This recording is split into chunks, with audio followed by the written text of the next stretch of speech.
Okay, welcome to session 12.5 of our Rose of Westhaven campaign. It's session 12.5 because unfortunately we're without one of our players today, but rather than miss out on the game and have it be like weeks and weeks before we get into gaming again, we're going to do effectively another side quest or side mission with our two remaining characters, Odran and the recently greened and acorned up Sasha. Now, so we're going to pick up with them in the town of Porthcrawl. William has headed off after that. They got into, let's say, a little bit of a debate about their lack of preparedness when they ventured into the rat-infested tunnels below Porthcrawl. So for the purposes of this session, because the player is not here, we're assuming that William has headed off to Smelly Alley, which is the main mercantile area in Porthcrawl, and he is furiously muttering under his breath and complaining whilst he uses the group funds to buy a lot of supplies. So before we jump straight into the game, I'm just going to ask our players to introduce themselves and just give a quick description of their character. So first of all, we will go with Odran. So hello, I'm Johannes. I'm playing Odran, the priest of Dagon, and a party dude, apparently. We learned this last time. Odran is not that smart, and he is from the savage part of the world, like the last refuge of the savage in the world, and he's recently been introduced to the ways of the civilized world by Sasha, who has been steadily pimping him out with nice clothing and all that good shit. Okay, and speaking of Sasha, my name is Dennis, and I play Sasha of Riverhead. I'm made of village to throw off any scent of any hunters after them. She recently fell ill to the spurs of the, I guess, mushroom rats, and she got a remedy that turned her skin green, so now she's Sasha the Green Girl. indeed. Also, one of the things William probably would have noticed was that they quickly went into the dungeon, so she didn't get her armor with her. So that's probably one of the reasons he decided they were underprepared. Okay, splendid. So, as I said, we're going to start you off in Porthcrawl. So, I'll just move the map over.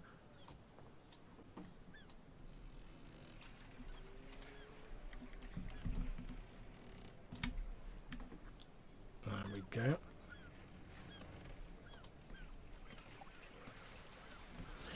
Okay. As you guys have left William to go about his business, as you've emerged from the tunnels, and he's headed off to Smelly Alley, muttering under his breath about a lack of rope and 10-foot poles, and he sort of huffed his way off down the street to buy more equipment with the group funds.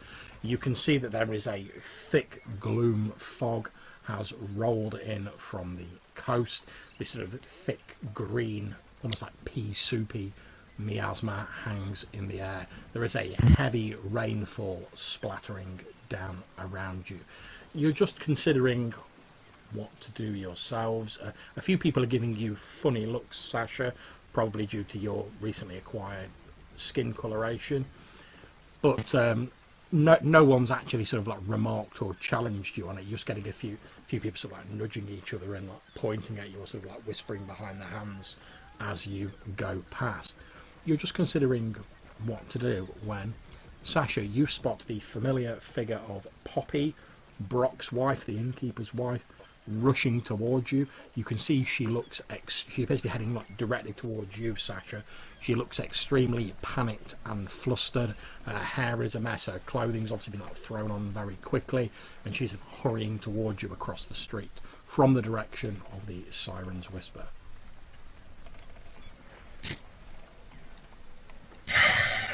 Okay.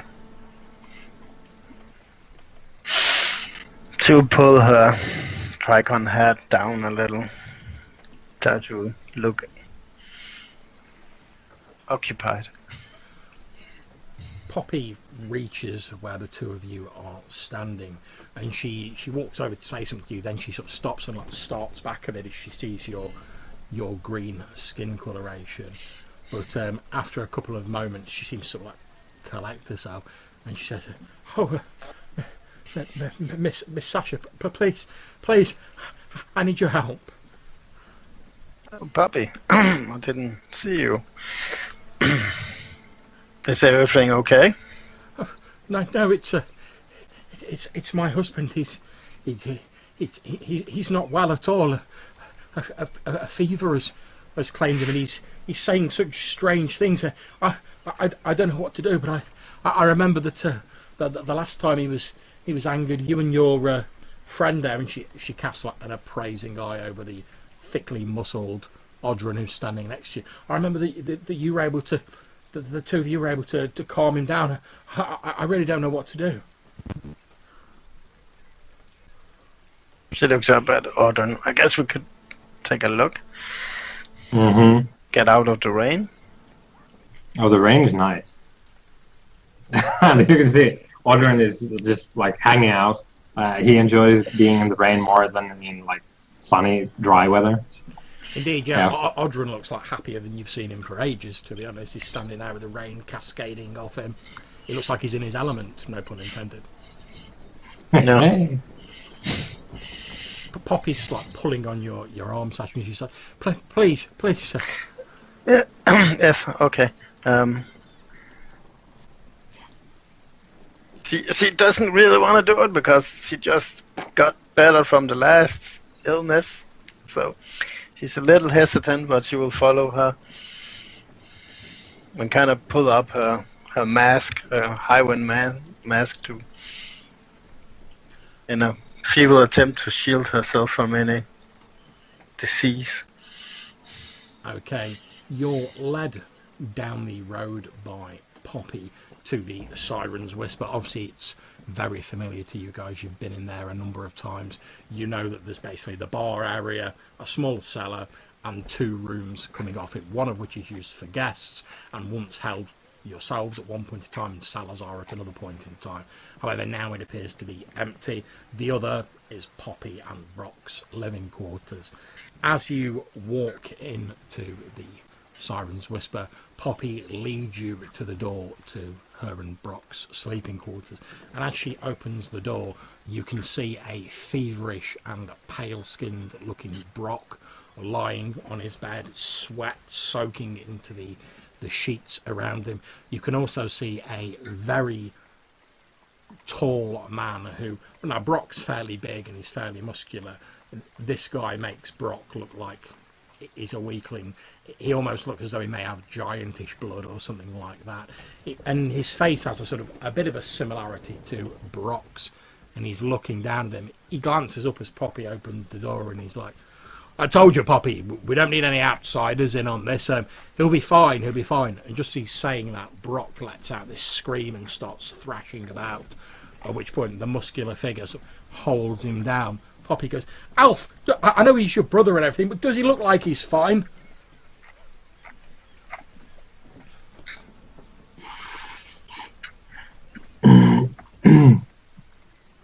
Okay. Sasha gently moves behind Ogren and gives him a nudge and tries to push him into the room. Mm-hmm. Yeah. So I'll stumble in and give a nod to Alf, and I'll point at Brock and go, "So what's this then?" Alf turns to you. He's a fairly similar build to yourself, actually. He's quite tall, he's quite well muscled. You can see that he's wearing what looks like some sort of either fishmonger's or like butcher's apron that's splattered with like unwholesome stains. He's obviously a hard-working man. He turns to you and he's like, "I don't know, started acting up the other night, and he's been saying ever such queer stuff. I told Poppy he'd probably snap out of it, but well, see for yourself." And he gestures down at Brock. And as you look at him, you can see that his skin is all pale, the sweat pouring off him. You can also see his eyes appear to have gone a strange sort of like milky white colour, as though he'd got like cataracts or something similar. At which point Brock renews his thrashing around, and it's like, it's happening too soon! It's happening too soon! And you see, like, even though he's like very strong, like Alf's almost having to like sit on him to like hold him down. Okay, Sasha will get one of her empty wine bottles out of her backpack and hand it to Poppy. Could you go rinse that with water, please? She looks as though she doesn't want to leave Brock, but then she sort of like takes and she's like, yes, okay, and she heads off, reappearing a few moments later with this bottle with some water in it and passes it to you. Okay, she'll pour out the water. So we need some of his blood, she whispers to Ogren. Like last time Salazar wanted the blood. Right. I'll take the bottle and I'll turn to Alf. Have you had what sort of medicines have you tried? He says, "Well, we haven't tried anything yet. I was just about to go. He was quiet up until a few hours ago, just like feverish. I was just about to go and get the apothecary when he started thrashing around, and I had to hold him down for his own good. Poppy said she was going to get help. I assumed she meant the apothecary." Oh, suddenly something dawns on Sasha, and she takes off her hat and puts it on a chair and go over to him. Is he calm now? He's still sort of thrashing around, but you see that Alf's like holding him down to the bed. Okay, I need to check on certain signs, and she looks up to Alf. Okay. So, what are you, some kind of herbalist or something? Yeah. She looks up and kinda. He looks a little bit uncertain, but he's like, right, go on then. I'm afraid I'm going to have to like stay on him like this, otherwise he's liable to start thrashing about again. And then he turns to Brock and he's like, calm down, little brother, calm down. We're just trying to help you out. Okay. So, I mean, he's wearing his shirt, right? Yep. It's like a medieval shirt with laces or with the buttons. Exactly. Yep, laces. Okay, she'll open it up as much as she can and look to see if he has any signs etched into his skin or just like miscoloration where there might be signs. You examine Brock and you don't see any signs of sort of like marking or like text sort of on his body. However, as you're examining, you notice he has like marks on either side of his neck. Like signs or just like blotches? Just like 3 lines on either side of his neck. Oh, look at this, Ogren. Like scratch marks or like with they look like scars, yeah, as though like something with like 3 claws had like scratched either side of his neck. But as you look at him, you see they're like in exactly the same position on either side of his neck. Okay, so like someone did this? Yeah. Don't know what to make of that. As you're both looking at him, suddenly Brock goes, and you see these scars on the side of his neck like split open like gills. Ah, okay, she jumps back. Well, no. Brock renews his thrashing around and he says, "It's too soon. It's the green light. They said it'd be all right when I gave him the elf." Okay, so pause and out of character question. Like, because we didn't come from Port Crawl, have you heard about the mutant people here? Like in the first or second episode, you said some had like webbed toes and stuff. You know, there's a lot of people around Porthcrawl who have sort of odd deformities. However, it's not massively uncommon, especially in these sort of small, like inbred villages, on the sort of like the outskirts of like civilization, as far as people are concerned. Yeah. But yeah, there's a fair few of them knocking about. You've not really seen anyone with gills, but she looks at Ogren. Do you think he has been? And she pauses. Touched? If those are what I think they are, then yes. Yes, then we are in the presence of something holy. As you're saying, and there's no need for a cure. Brock starts to like splutter and he starts like clutching his chest as though he's having trouble breathing. Okay, so we'll Is there like a basin with some water in here? There's probably not a basin, but they could there's plenty of like barrels around that they could like grab and put some water in. Okay, we need some water, Poppy, now. How much? I don't know. What do you have? Okay, Alf, give me a hand. And Alf looks over at you, Audrun, and he's like, well, if I'm going to help Poppy, you're going to have to hold Brock down. Yeah. Yeah, I'll go do that. Okay. As soon as they're out of the room, maybe you should say some holy words. Might comfort him, calm him down. I'll start spouting some Dagonite liturgies at Brock. While he's doing that, she will check his toes and his fingers to see if he's webbed. You notice there is a very slight webbing on his fingers and toes. It's only very slight, but it is there. As you're mouthing these Dagon liturgies to him, Audrun, he suddenly grabs one of your many blingy necklaces to hold himself close to your face, and he's like, "It's the green light. It's too soon. It's the green light." But it was so beautiful. I gave him the elf. They said it'd be fine. What's green light, good man? Yes, the rock. The rock. Oh my god, it was so beautiful. And he in his sort of spastic sort of flinching of his hands, he releases your necklace and he flops back onto the bed Okay.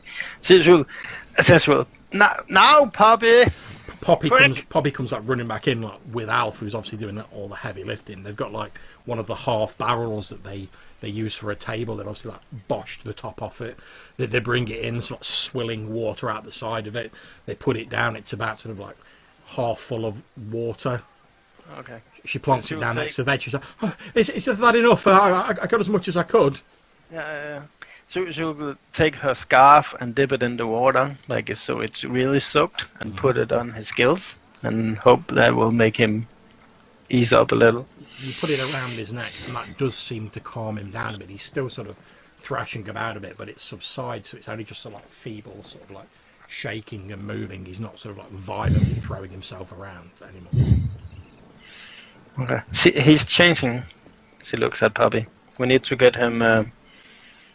Then her look kind of glances over to Ogren, to the sea, and she says "Hang on, fucking cats." Sorry. Poppy's like, what do you mean, Kate? Who's done something unnatural to my husband? Well, he's changing, but for now, if we want him to live, he needs to. He can't breathe air anymore, right, Ogren? It depends, but it would seem like he's having a little bit of trouble. As you're saying this, Audrun suddenly sits bolt upright, and he sort of he goes to punch you, Audrun, but given that he's just flailing around, you have no difficulty just batting his arm away.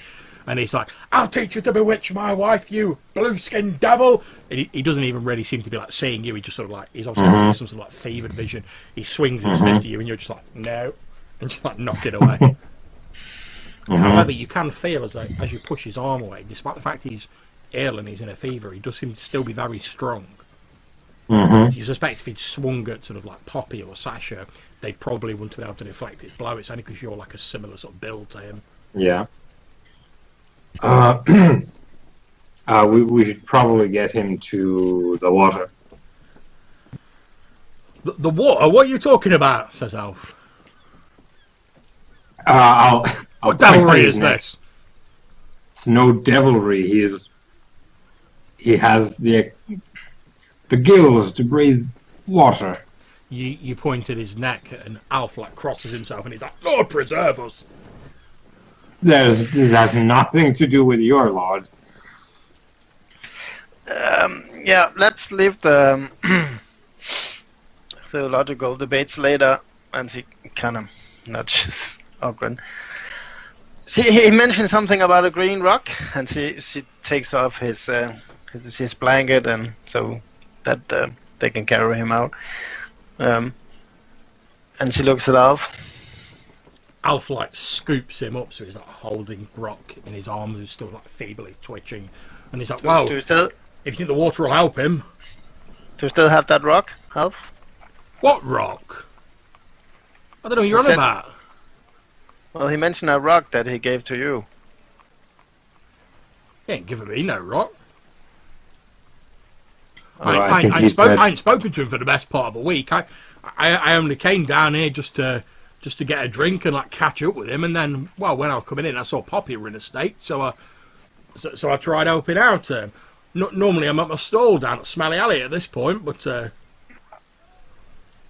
okay. Well, she will take the bottle from Ogren and fill it with water, and so she can drench the scarf as they walk.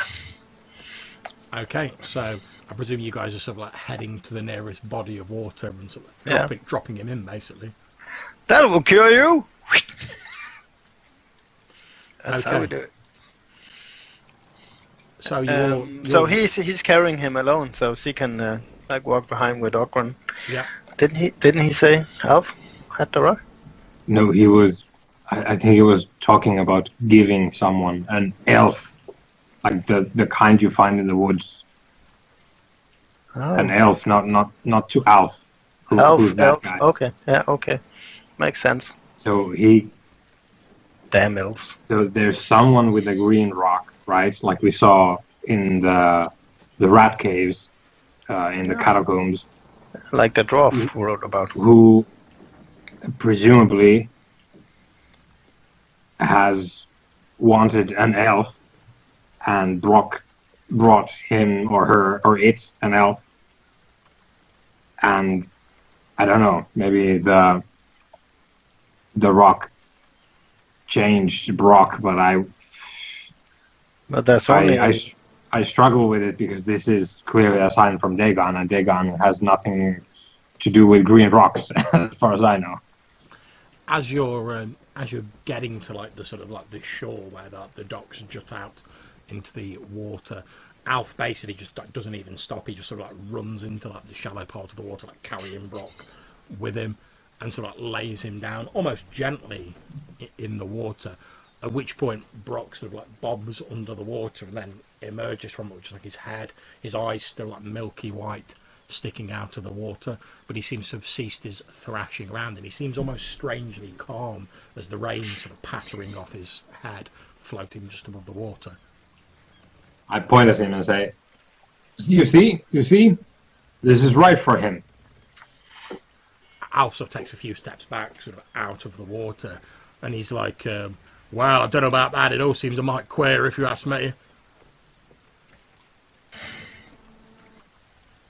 At which point Poppy's like, Brock, are you all right? And Brock sort of like turns and looks at you all, and he sort of tilts his head to one side. You can see his gills like rhythmically opening and shutting on his neck. His eyes still milky white, and he tilts his head to the side as though he's sort of having trouble understanding or comprehending what's going on. But he's completely calm now. He's just sort of floating with just his head above the water. I'm gonna try and speak in the sign of the old ones, and I'm gonna offer like a respectful greeting, something like I recognize you for what you are, and offer my greetings. As you're saying this, Brock has sort of like lifted his hand out of the water and he's looking at it. You can see the webbing now is more pronounced on his hand, and he's sort of looking at it as though he's like seeing it for the first time. Then he turns to you, and in the same language of the old ones, which just sounds like garbled nonsense to yourself, Sasha, he turns to you and he says, I was not expecting the change to happen so soon. I was not prepared. We have done as much as we can. Unfortunately, it is not much. Sasha will yank Odin's coat. What is he saying about the elf? Is he saying something about the elf? He's not saying I didn't get to the elf yet. Okay, we'll get to the elf.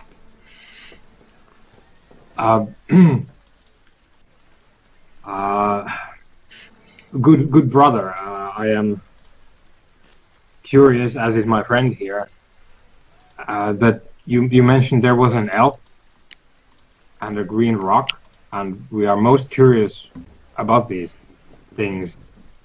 He looks at you, and his face, unlike Brock normally is like surly as is a right miserable cuss, and but he looks almost like calm and serene now. He looks over at you and he says, "Yes, the elf. I was angry with him. He had done something that had angered me. It seemed also strange and far away now, unimportant."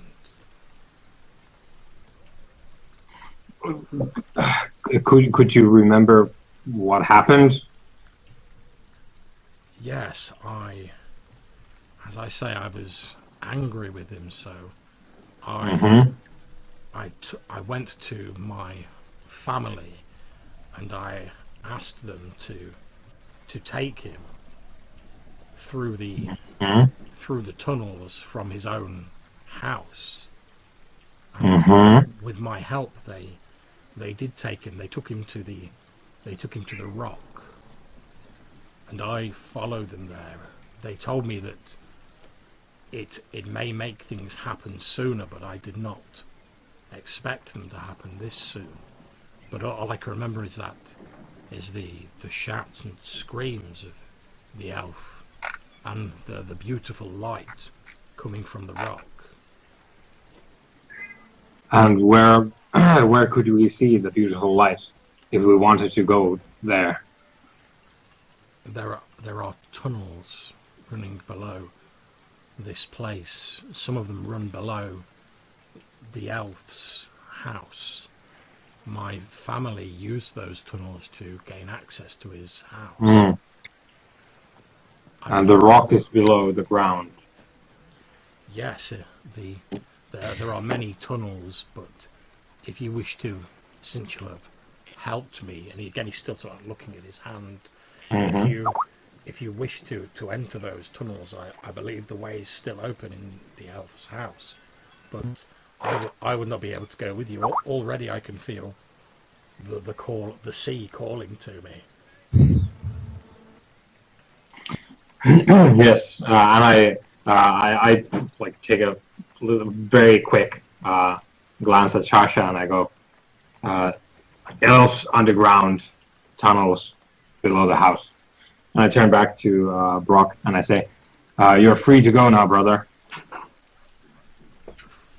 He turns to look at you again, his eyes still milky white, his face sort of expressionless, and he says, I will try not to forget that you have helped me here.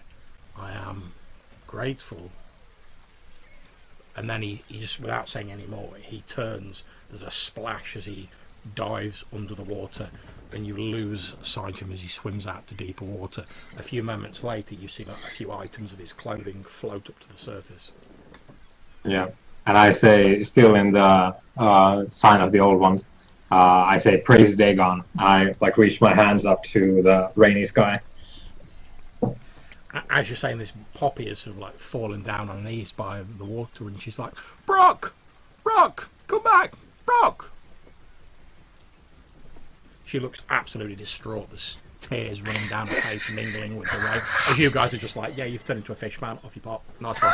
And she's like, oh God, it's my husband. What the hell's going on? She looks like she's one. She's like she's only a hair's breadth short of a nervous breakdown. Sasha's just standing there, completely drenched with her hair just falling and completely wet, and just looking like, puzzled, stunned. So that just happened. Yeah. Side note, Poppy just has the worst luck in love. So I'll turn to Poppy and I go. There's no. there's nothing else that could have happened here today. So there's no need for your sorrow. She sort I don't- of she rounds on you a look of fury on her small round face, and she sort of like hammers on your chest uselessly with a tiny little. Yeah, fist. I And do she's the like, whole like. She's having the fit. Yeah. I just like bear hug her like there. She's like shouting at you at first. She's like, "You wanted this? What have you done to my husband?" And then eventually she just like subsides into racking sobs, and you just hug her close. Yeah, and I whisper like some poetry, like fireside poetry, not like high poetry or anything, but Yeah. like fireside poetry and like rhymes about Dagon in the old language while I'm hugging her.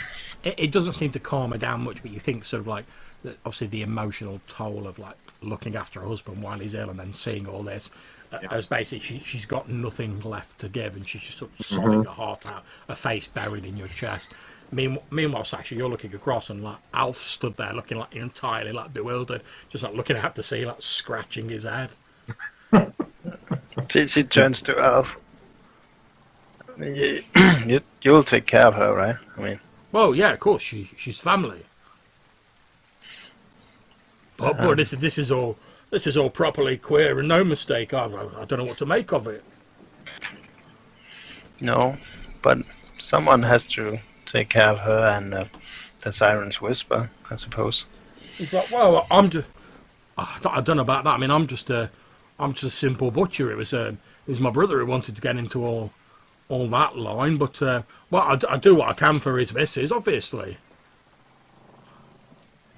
Well, I'll see she doesn't starve, and that way, that's the least I could do. I mean, I suppose we could look after the place for a while. And I look at Sasha.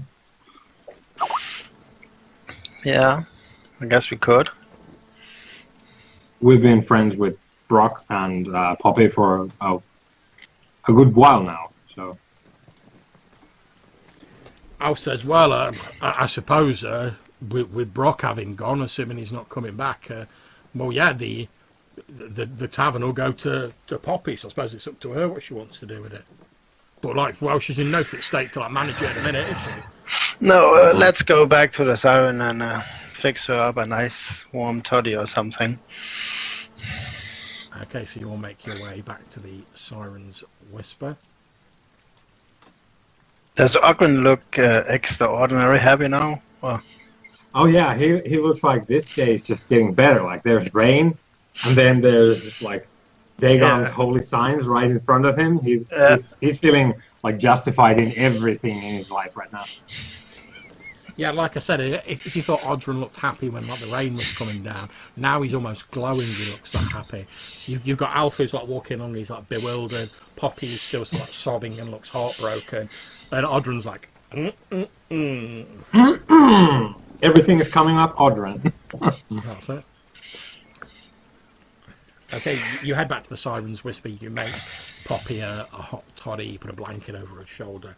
She's sat down, and Alf sort of sidles over to you, Odrin, and he's like, I don't really want to bring this up at this point, but is there any chance the two of you can keep an eye on her? I was only planning on like nipping over her originally, and well, my store's not going to run itself. I mean, when I shut it down at the end of the day, obviously I'll come back and look after her. But well, if I'm going to be supporting her, well, I can't afford to be like losing money hand over fist, can I? Mm-hmm. But I can't leave her alone like this. I mean, look at her. Yeah, there's obviously the chance that we can look after the place, but we need to. Yeah, I think we're. Tell you what, I'll try and fix her something that will put her to sleep for the rest of the day. You can go to your stall and we can go about our business. We have something fairly urgent to do, and we'll come back after that's done and we'll discuss how to deal with all the, like, who looks after Poppy, who looks after the Siren, that sort of thing. All right, yeah. Well, like I say, I shut down my stall as soon as it starts getting dark. So I'll head back then, and he sort of, his face softens a little bit, and he just puts a hand on Poppy's shoulder, and he's like, "You'll be all right, lass. These people are going to take care of you, and I'll be back here as soon as I can. Don't worry, old Alf will look after you, but you're going to be all right." And he like squeezes her shoulder sort of quite gently, and then he turns around and looks at the two of you, and he says, "I'll be back as soon as it starts getting dark. You've no idea how much I appreciate this." Mm-hmm. And he heads out the door. So, she turns to Ogren. Are you really gonna go into the tunnels? I mean, kind of feels like you want to go into the tunnels. But first, and I go behind the counter, and I want to look for like a bottle of strong spirits Yeah, that's absolutely fine. and a couple of mugs, and I'll pour myself and Sasha some. And I'll hand Sasha one cup. She'll take the cup. I'll make sure that I don't know if they have an open and close sign, but if they do, she'll put the close sign up and lock the door. Yeah, To the inn. there's basically sort of like a plank of wood on the outside, which just says like closed and open, written in sort of like very scrawled writing. They obviously just like flip over. Okay, so you'll flip the door to close then. And Also, I wanted to like make like some sort of like herbal tea or whatever, and offer it to Poppy so that Poppy gets all sleepy. oh, I know. I have just this thing. She will rummel to her backpack, and she will get the wolfsbane out. Okay. Mm-hmm. Like the one who sold this to me said that in very small dose it's like sleeping aid. Ah, perfect. So tea, whatever they call the spirits here. Tea, rum, and some wolfbane. Indeed. Yeah. An Ogren special. I Yeah, didn't realise it was secret cocktail night at the Siren's Whisper. Yeah. Yeah.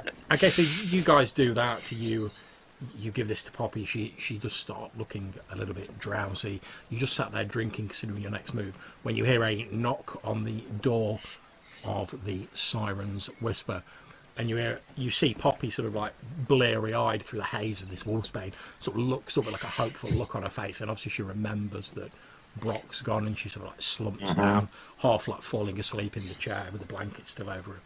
You hear sort of like quite an aged sounding voice outside going, Brock, got your backy for you, mate. I'm gonna go and like get the door. Okay, you open the door and you see a slightly balding man with a white beard and a pipe sticking out from under his bushy moustache stood outside. You think you've seen him around sort of Smelly Alley a few times. He stood there holding like a large leather pouch in one hand, puffing away on this pipe. He's just about to knock on the door again when you open it, and he sort of looks up at you and he's like, morning there, young fella.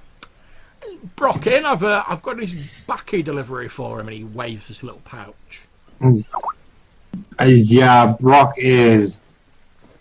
He's how do they say it? He's indisposed, but I can deliver. Oh right, right you are. He says, well, no rush for the money, like, but tell him it's the usual rate. He can drop it off when he comes down to my stall. There you go, young fellow, and he hands you this leather pouch that you sort of like you can smell tobacco inside it. You can take it off him. Have a good day there, young'un. And he turns around and you see him sort of like hobbling away down the street towards Smelly Alley. Yep. Well, I'll put that away for now. So, pouch of tobacco. Indeed.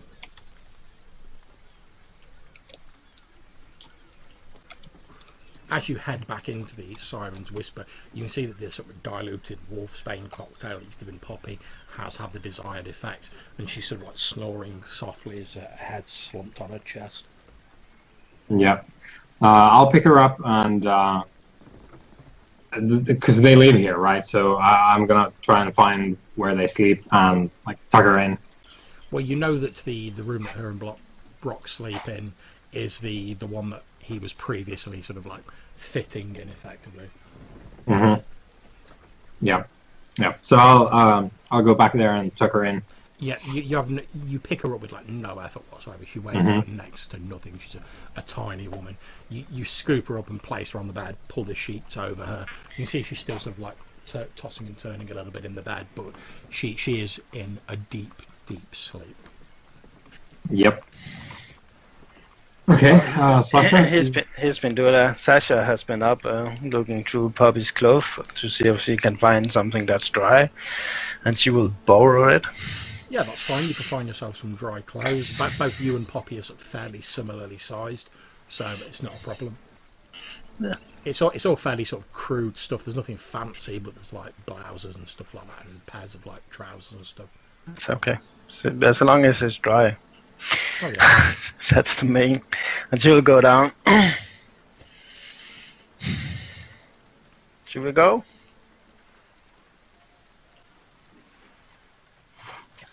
Yeah. Do we have a key to the place? I guess should look on the counter, behind the counter, see if there's any keys. You search around and you do eventually find sort of like tucked at the back underneath the bar. There is a sort of metal key about that long. I guess this is it. Mm-hmm.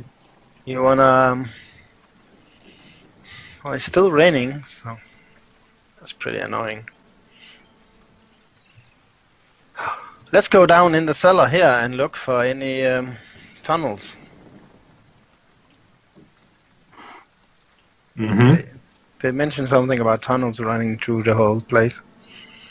Yes. Apparently, there's a tunnel under.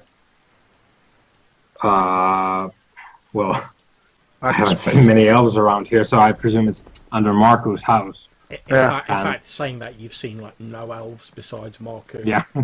Yeah. And Maarku was the one that Brock had a knock on. With. So yeah. Let's go to Maarku's and see, like, pull up some boards and see what it's up. Okay. Yep. So I guess we lock up the place and skedaddle over to Maarku's place. Okay, you find that the key does indeed fit the lock on the Siren's Whisper. You've already turned the sign over to closed. You only have a short distance to walk down the road and you see Maarku's sort of boxy little house that you've been in previously.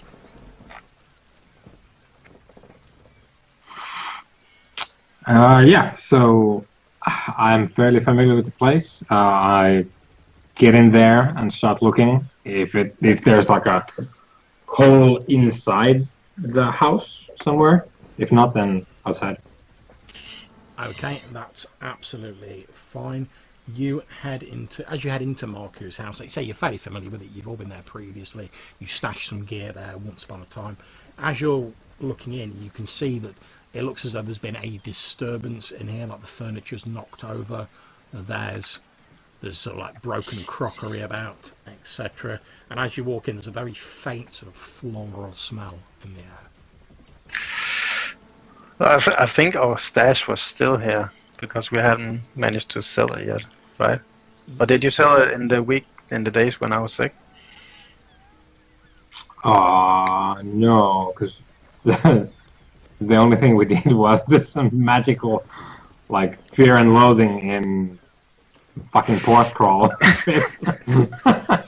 Okay, bizarrely, as you look around, you see that nothing actually appears to have been taken. Your stash of like gear is still there.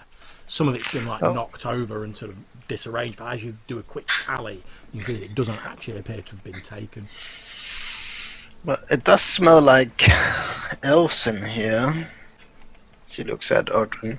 I mean, they have that floral smell about them. Yeah. So presuming there's floorboards, I'm gonna start like,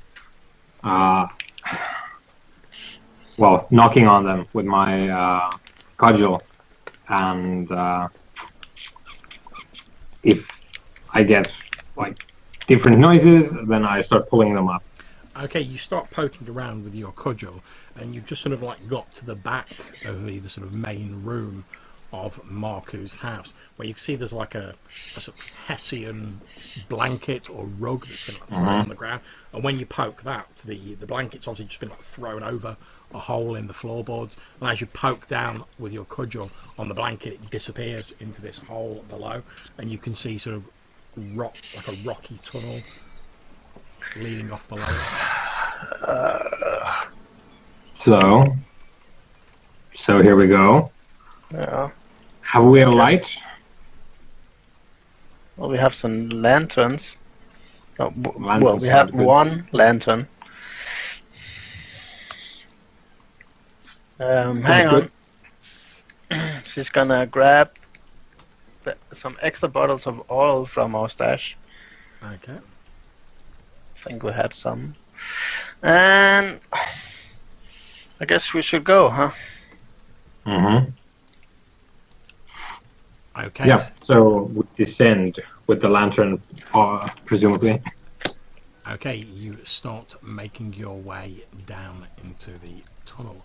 Right, I'm just going to set up the other map, so just give me a moment. Wait, have you noticed how much time we spent underground? Sorry? Have you noticed how much time we spent underground? Quite a bit. Yeah. Mm-hmm. Okay, just give me a second, guys. And you're using an oil lantern, aren't you? Yes. Okay, that's grand. Someone has the high-tech shit. That's it, man. You're all about that high technology. Okay.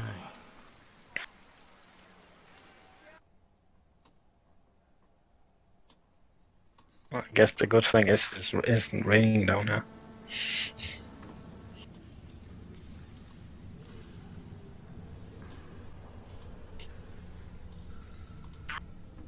So what do you suppose the elves are somehow involved in all this with the stone?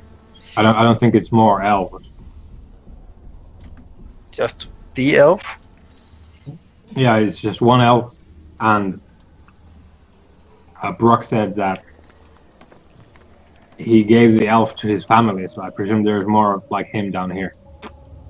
Okay, I'm hoping you can both see the map now. Oh, Yep. hang on. So, what, Brock's family are all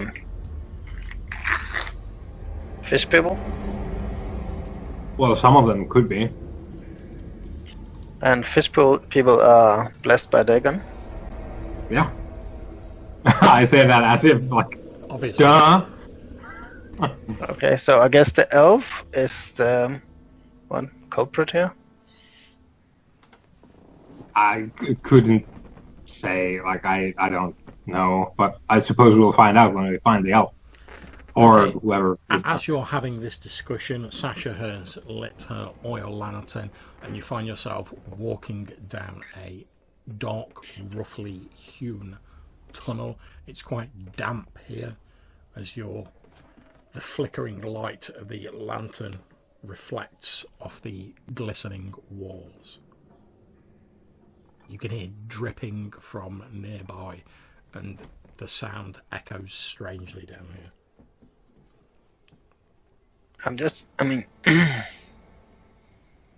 We'll attempt to parley then, right? She looks at Odrin Mm-hmm. Mm-hmm. as he moves forward. Mostly I'm just curious about what's going on here.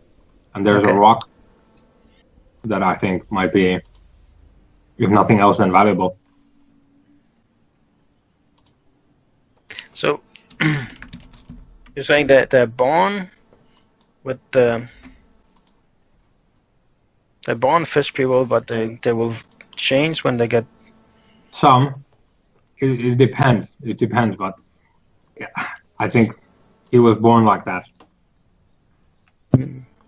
She looks at Odin with a kind of like a a little worrying in her eyes. So, are you fish people? He's mentioned it before that, hinted at least at the fact that he's big and strong because like Dagon made himself. Like he obviously thinks of himself as being like inherently made by Dagon in some way. Okay, as you're walking along and you're having this discussion, the tunnel begins to widen out into the by now familiar sort of natural caverns that you know seem to honeycomb the area underneath Porthcrawl. You're obviously listening out carefully for any signs of anything hostile as you're moving, but at the moment you don't hear anything other than the sound of your own footsteps echoing on the rocky floor of the caverns. Well, you're forgetting who's spelunking now, John. It's the unprepared part of the party. Okay, so I guess we'll go this way. Yeah, let's take a look.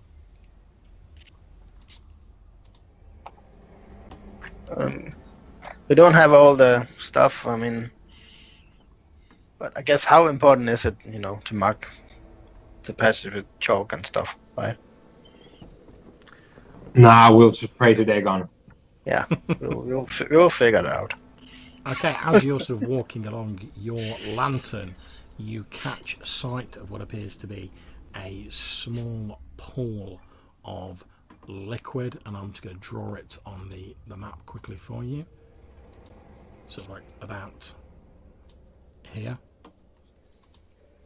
Okay, we'll go over there. I suspect it has a floral smell. It does indeed. It's almost dried and the smell is very faint, but it is a very sort of floral, distinctive smell that you've smelled before. I think this is elf blood. She looks it up. That's very tasty. That's weird.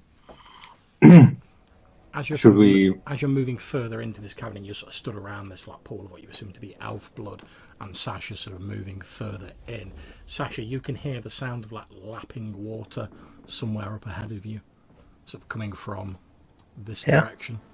Oh yeah. I think I hear something. Yeah, let's look. She kind of realizes now that she kind of misses Will going, moving ahead and tapping everything with his 10-foot pole. It's only when you lose it you realize what you had. It's always the way, isn't it? Okay, as you're moving sort of towards this area, the sound of lapping water is getting louder. And as you're you reach this area, Sasha, you can see that the sort of floor of the cavern appears to drop down here. Okay, so we'll go take a look. Oh, that's like a river, Mom. Something here. You don't John, does it look like a person could like scale the way up from the water? The rocks are sort of fairly jagged. There's like ample sort of handholds and like rocky outcroppings you could hold onto. You don't think it'd be too difficult to climb down, to be honest. You can see the water at the bottom isn't like terribly deep. You'd sort of guesstimate it's like no more than sort of like 5-10 foot deep. You can like see the bottom of it. It's quite clear. Probably also cold as fuck.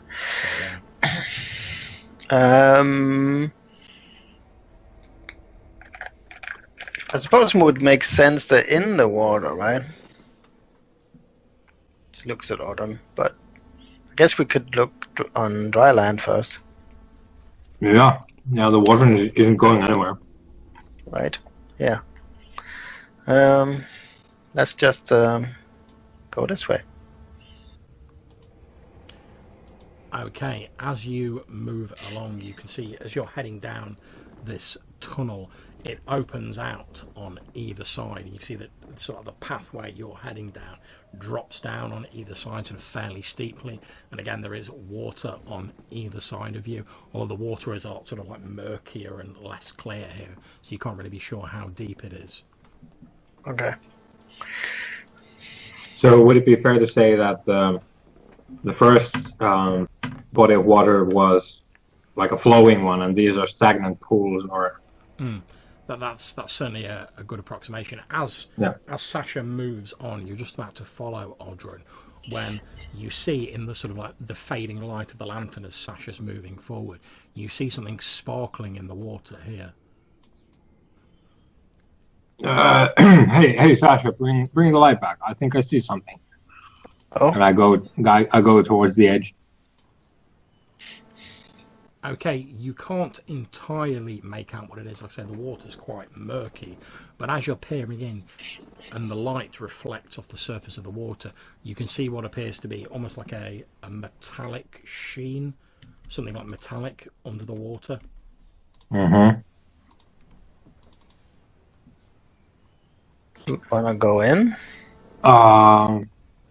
Yeah, it could be a treasure from Dagon. And then I'm gonna take off the. I like how fine everything shirt. is a treasure from Dagon. Yeah, like he's all about that shit. So Oddrun takes off the fine clothes that Sasha got him when like she wanted to make him presentable. And so I take them off and I give them to her. Like you should probably stash these. I don't want to. They seem important to you, so I don't want to get them all like wet and well, they're all wet, but like there's probably slime down there and stuff and clay. So And he kind of was high for a week in them, so yeah, but she'll take the foul clothes. Yeah, they are fairly rancid, to be perfectly honest. yeah, and then presuming it's not like a massive drop, I'm gonna try and either like climb or slide down. Before he does that, Sasha almost turns to say to Will to get out the rope, and then, oh yeah, he's not here. Yeah. We don't have any rope, right? And I might have one. No, it's just mushrooms. Yeah, all I've got is hallucinogenic fungus. What are the chances? Yeah, like that's fine, right? Like we can substitute that for a rope. Like I can just like rage jump out there, like tripping balls. Okay, you can see that to the sort of drop, it's about sort of like 10 feet. You're gonna have to like climb down this sheer drop. Like I said, there are quite a lot of handholds to get into this water. Yeah, I'll say a prayer to Dagon, mentioning how blessed today is, and as his servants, I'm about to like restore some of his glory by retrieving this obvious treasure for his glory. There's plenty of handholds, like I say. So luckily, you don't have to make a climb roll or anything. It's just going to take you a bit of time to climb down. Yeah, so that was my bless, and I got 2 points to spend on anything aside from damage rolls. Okay, that's grand. You start climbing down.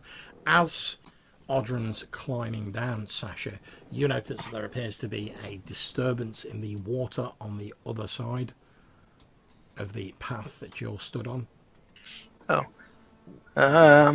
Something is moving in the water. She will draw a pistol.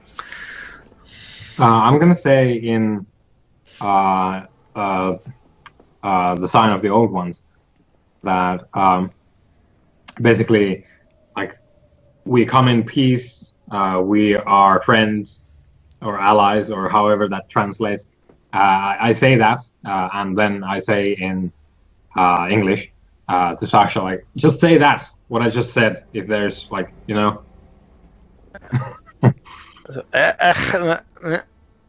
How did it go? Yeah, do that. As you're saying that, you notice what appeared to be things rising up out of the water. They almost look like black headless snakes or tentacles. You see 7 of these large tentacles start to rise out of the water here, and they sort of like move into the air as though they're sort of like, almost like scenting the air. They're sort of like questing around. They start sort of moving towards the edge of the path that you're on. Then someone summoned a bag of dicks. Ogren, she moves as far as she can to the edge. My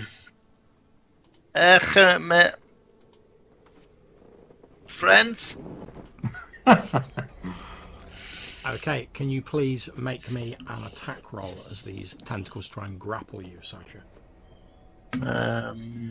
Is that a melee? Yeah, it's just a melee roll. I just rolled 9. Okay, so as you're just sort of like your head's just disappearing over the side, Odrin, and you're sort of climbing down, and you see Sasha trying to like fumble over the words that you've said. You see these 7 tentacles as she starts speaking, because they've just like noticed her, suddenly like wrap around her, and they start dragging her towards the water on the other side.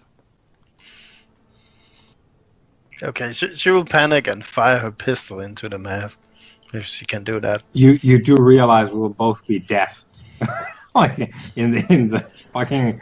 Well, that's assuming it manages to fire, so make your roll to see if it misfires first. It is damp down here. Yeah. I mean, what part of panic? Yep. I don't know. I forgot how it works. You've successfully fired it, so make your attack. Okay. Pistol. Boom! At 20, I think. Yeah. Okay. Only 1 point of damage. Okay, however, it is a 20, so I'm basically going to say as these tentacles start wrapping around you, you basically blast one of them. There's this deafening, like, and smoke fills like the entire area. Odrin, you lose sight of Sasha as she like disappears in this thick billowing cloud of black smoke. However, because you've done that, and obviously any enemy that's attacked with one of these, they have to make a morale check, just due to the shock and the danger of like firearms. So I'm going to make that now.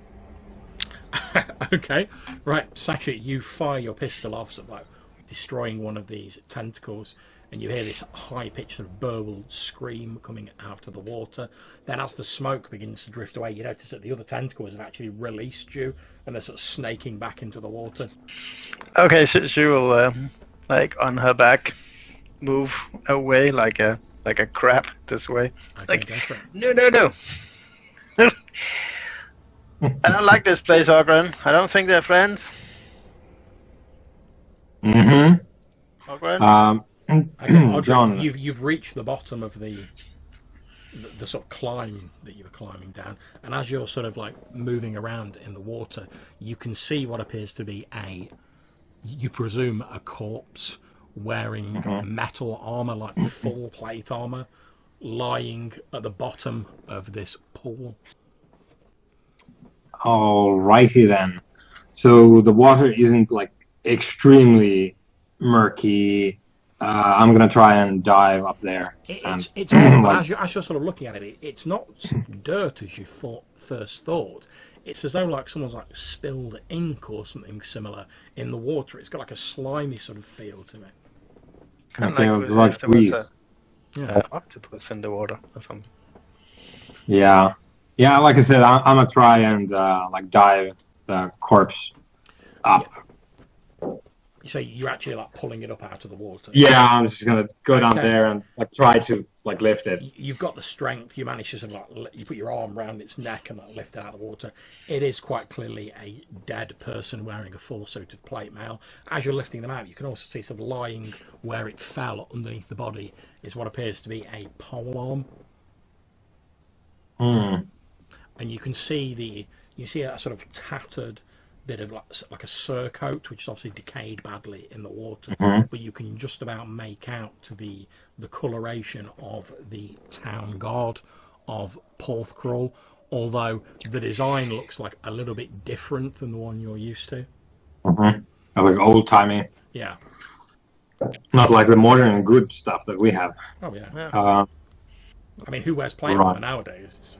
yeah, get with the times. Okay, so are we in initiative or? Not at the moment. Yeah. The creature appears to have withdrawn due perhaps to the damage it took, or maybe due to the shock of the explosion and the smoke and everything. It appears to have snaked back into the water. After, I don't know, a few minutes, she will kind of compose herself a little and like rapidly reload her pistol. Okay, if you could hurry, that would be great. Yeah. So what's going on is I wanna, if I actually manage to move the corpse, I wanna like put it up against like here, and try and like rifle through whatever belongings it might have. Okay, it doesn't really seem to have anything else on it besides the plate mail and the polearm, but due to the fact the body's been underwater, it's in quite an advanced state of decay, and it's obviously been here a long time. But pretty much you're sure that like if you just give it a good shake, like most of the body would fall to pieces. Yeah. In fact, you've had like a bit of trouble because you've been trying to like hold it together while you've been like pulling it up out of the water. Yeah, it's probably like the plate mail and like the Ganderson underneath that are holding. Exactly.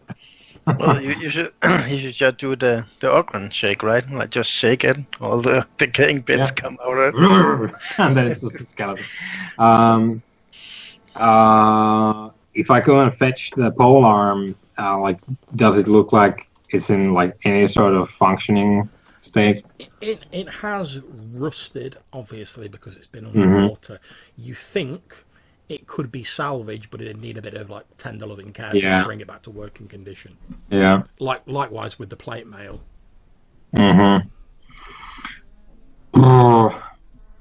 Oh well, I'll drag both the body and the plate mail, just like stash it here against the side. Yeah, that's fine. Like outside of the water, and I'll climb back up.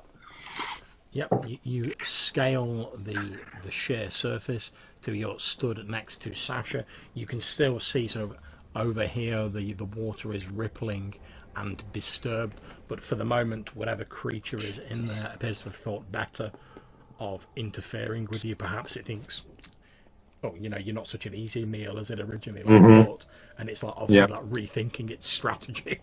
Yeah, it's like I brought tentacles to a gunfight. Oh no! Pretty much. Let's get out of here then. Okay. Quick. So what was that? What did you shoot?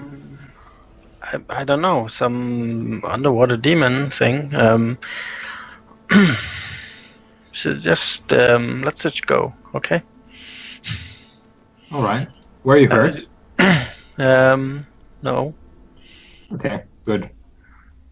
Since he remembers all the stories Will has told of his home world, home plane, and he really doesn't like encountering one of those tentacled beings in real life, so she's moving on fast. This whole demon thing is getting too real.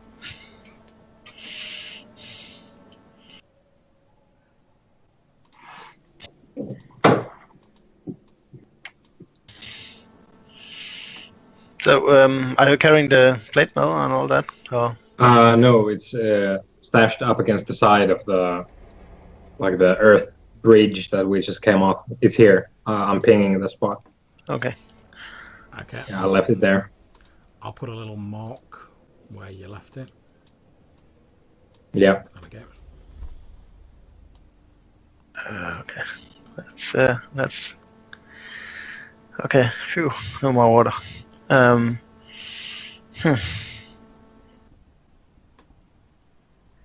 Water down there. So you go up here.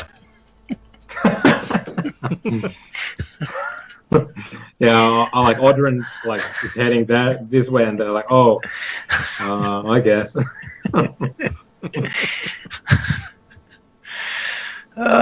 No.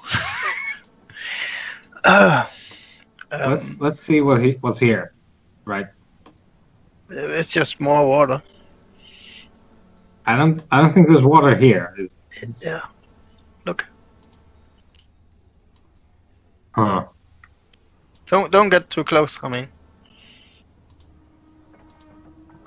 Well, I can swim, so. I'm pretty sure that tentacle demon can swim too. Well, there you go then. Well, it wasn't that friendly. I mean, well, I guess I shot it, so I guess I wasn't friendly either. But that's. So, John, was there anything here? Like, I think we saw the alcove up here. It seems to be a fairly empty cavern. Obviously, you've not sort of explored the bottom of it, sort of down at the on the very bottom of the map. But yeah. Let's go and like you don't. Let's stick to the wall, right? Right here. Yeah, good idea. So. Good idea. I think I smell flowers. Indeed you do. Okay. Fuck, more water. Yeah, let's see. You see that the sort of pool of what you assume to be elf blood is like right on the edge of this drop, as though like something had been like dragged over the edge and like left the fluid on the lip of the drop. Looking down over it, you can again see that it appears to be like fairly shallow water at the bottom. I have a bad feeling that we need to go into the water now.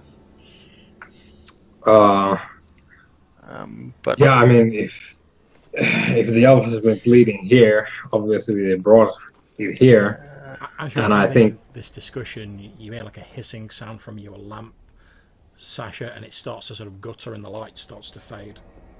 Okay. Okay.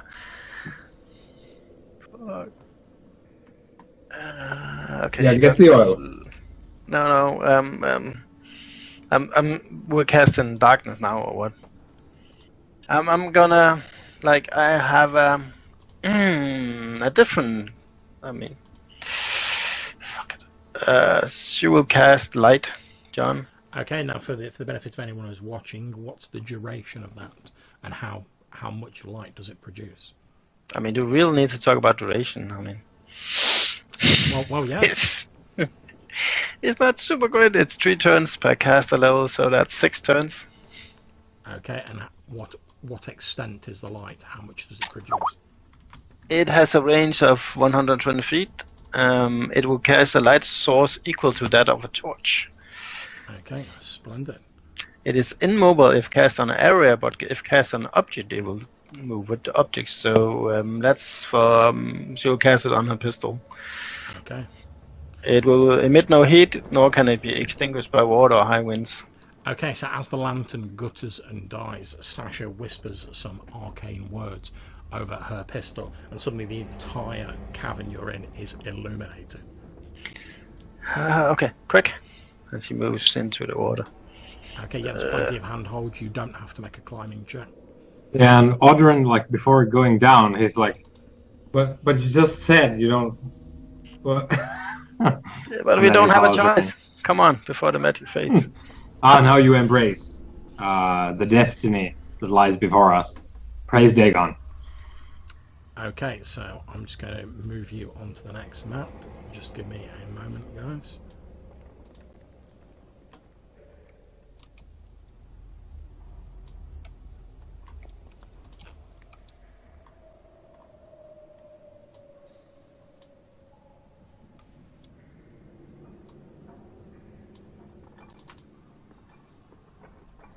Yeah.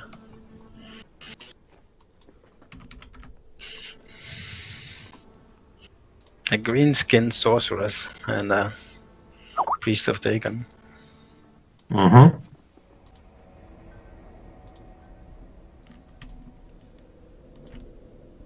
Just your standard adventuring party. Yeah, we're. Okay, you're walking down a tunnel where How tall is Sasha? I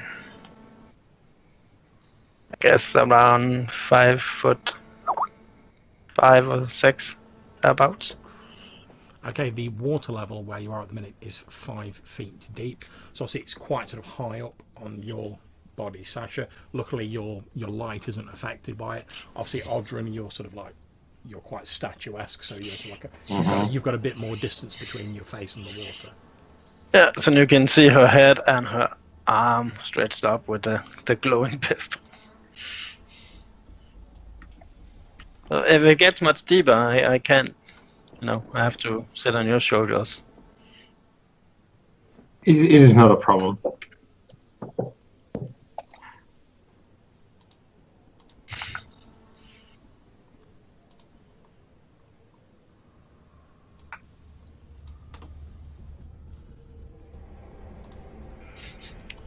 Like those sound effects reminds you of that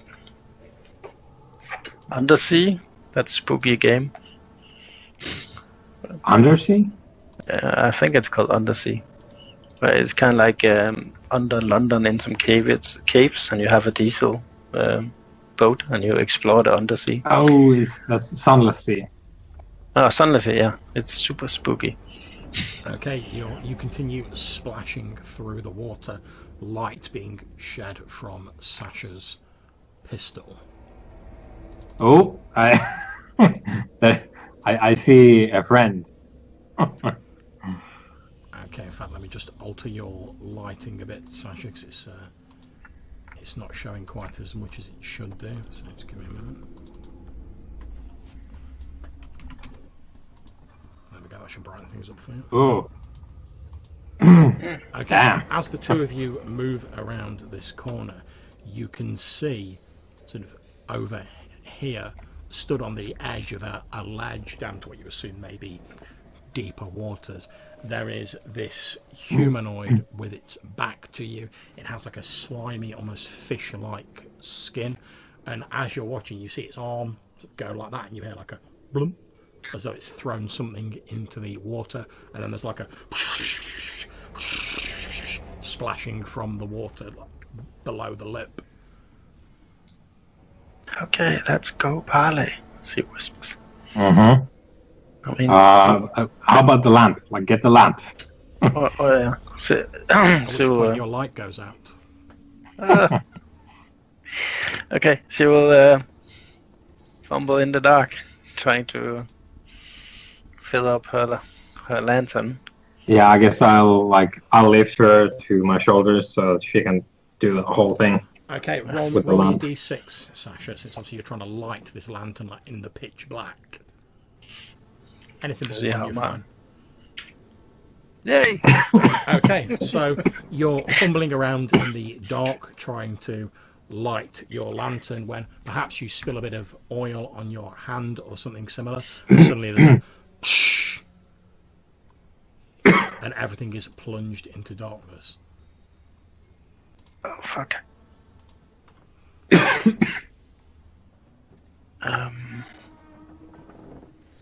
Should I cast a new spell? If you can, yes. Let's get the lamp going. Okay. She will cast a new spell. Wait, is that light, or are you just... Yeah, she accidentally summons the bag of dicks. Should I just summon the new GM for the campaign? Okay, you cast your light spell, and as you do, you can see, obviously drawn by the sound of the smashing lantern, this humanoid creature with a snarling fish-like face is charging towards you. And at this point, we'll roll for initiative, ladies and gentlemen. Oh, So No. roll your d6. no, fish friend. Don't forget to click on your token before you All right. So what? You click on your token and then you roll? You click on your token, then you click on the initiative on the character sheet, and it'll add you to the list automatically. Ah, okay.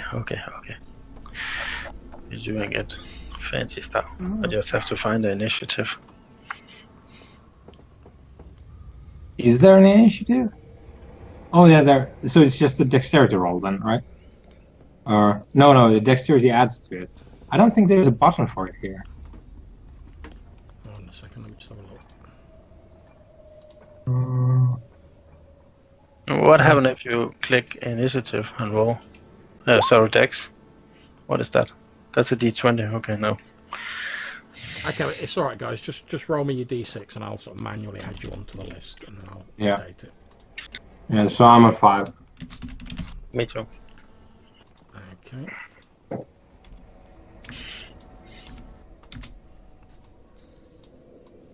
Yeah, it's probably all the 5e sheets are more integrated. That's it. Okay, so you guys will be going before this thing, but like I say, it's almost sort of on top of you. Literally, as you finish casting your light spell, you look in front of you, Sasha, and you see this thing running towards you down, or splashing towards you down the tunnels. Yeah, she's considered taking a panic/tumble action and roll off his shoulders, but What are you doing, Sasha? friend, and she waves her arm with the pistol. Okay, so you shout "friend" and wave your arms around. Odrin, what are you doing? If I shout in the sign of the old ones, I praise Dagon, for he is mighty. Okay, What happens? Roll me a d6. Okay, I'm gonna add the 2 points that I have onto this. Okay, that's grand. So you would have. So, however, that It would have been a 1 in a d6, but now you need a 1, 2, or 3. Yeah. On a yeah. d6. Let's see how this goes. Well, we can just say 1, 2, or 3 works. Okay. Ah, shit. Right. Does it react in any way? It charges towards you, Odrin, sort of changing at the last minute as you shout out, and jabs its spear at you. Like famous last word, we tried to parley. Let it No, be my known. famous, my last words will be praise Dagon, for he's mighty. I'll be happy with that. Dagon bless me with a fish spear in my gut. Okay. Yeah. It runs in with its spear, drops the spear, and lashes out at you with one of its sort of webbed claws. However, seemingly distracted by the fact you just shouted at it in a language you didn't believe you'd know, it's actually like slowing down. It sort of half-heartedly swings at you as though it's not really putting much effort into it, and you just duck back out of the way of it. Mm-hmm. Yeah, it's saying that now since it didn't hit. Then it sort of stands there. It's it's looking at you with its head tilted to one side, which is eerily reminiscent of Brock when he was in the water. Mm-hmm. It sort of slowly lowers its claw down. Okay, Sasha will reach in and take the fish pendants on Ogren's chest and kind of lift them out. Yeah, to show. Dagon, friend. I'm seeing the guy in the Mummy where he takes out all the holy symbols and he's just like Yeah. Yep. Except they're all the same. They're all the same. Okay, it looks at the pendants sort of shining in the light from your pistol, Sasha, and then it sort of moves its face close to Odrin and it sort of goes as though it's sniffing you. Yeah. But it doesn't attack you any further. Okay. Mm-hmm. Sasha will slide down Ogren's back, so she'll be here. And she dropped the lantern, right? So she'll try to fish it out, if that's possible. The smash you heard was the lantern breaking. Well. Okay, so given it's my turn, I'm gonna try and parlay with this guy because he's slowing his beat down. Indeed, so you can see that he's in a stance where if he needed to attack, he could do. But he's just sort of ready. He's not actually launching an attack. He's looking at you with his head tilted to one side, these huge white eyes staring at you. Mm-hmm. Yeah, I'm gonna. keep him busy, and she will try to get out a torch from her backpack. Right. So I'm gonna keep talking to him in Sign of the Old Ones. I'm gonna say I'm a servant of the Lord of Waters, and I've come here in search of those like me. It looks at you curiously for a few moments, then in a hissing voice in the same language that you're speaking, the language of the Old Ones, it looks at you and it says, "You have not changed. This is not your place yet." And like secretly, like Audran always, like he's always hoped that, okay, I'm one of those people who will like be blessed with all the power of Dagon and become an actual deep one. But he's never been sure because he doesn't have gills or like, scales or anything. And now that this this deep one is like, yet Audran is like, I've just had a Dagon-gasm. Yeah. Yeah. Blessed be the odd rash I have on my back. Yeah. Okay, Sasha, you've got a torch out, but obviously you know you've still got like a little while left before your spell flickers and fades. When we were in the with all the rats, we picked up some of the Gloom Night. Oh, the Gloomium. Yeah, Gloomium. Yeah, I have just you had some small flecks of it. Yeah, yeah. I just wrote Webstone. it's fine. So she would try to pick out a little of that, and like behind, she would put take Audran's left hand and put it in his hand. Maybe this will help.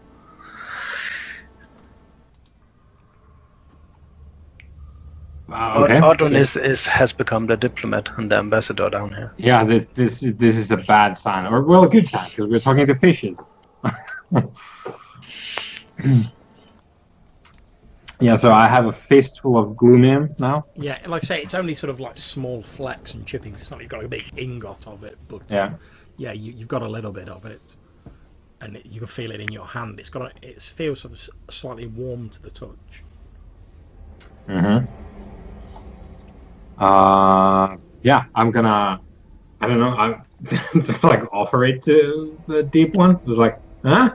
Here's like a gesture of goodwill. You hold it out. I don't know. It reaches one of its sort of clawed, webbed hands out and takes the small flecks of Gloomium from you, and its face is briefly like illuminated in the slight green glow from the flecks of this strange, unearthly metal. It looks down at it, its eyes turning green in the light from the Gloomium, and then it says, "Ah, you also received the blessings of Dagon." I nod, even though I don't understand the context, but yeah. And at which point it goes, and it like inhales these like small shards of Gloomium that you've given to it. That smelling tobacco? Yes, snuff, yeah. Yeah, snuff. Yeah. Okay, at this point, Johannes, can you please roll me a d20? Oh, great. Yeah. He will mutate even more. 1d20. Okay. 17. Okay, and again. D20. Yep. I mean, if he 7. mutates, you know what the organ is going to do with the rest of it, right? As it sort of huffs this Gloomium, it shuts its eyes, and then you notice that its eyes appear to just like sink into its head and disappear until there's just smooth flesh there. A few moments later, there is like this, and you see like 2 eyes, like one on each of its shoulder, like sprout out. Okay, I'm gonna remove 4 sanity points from Sasha. Yeah, She's gonna Audrun- stay behind Ogren, and it's kind of like a little girl hiding behind her dad now. Except her dad is an insane fish cultist. Yeah. But you gotta take what you have. Yep.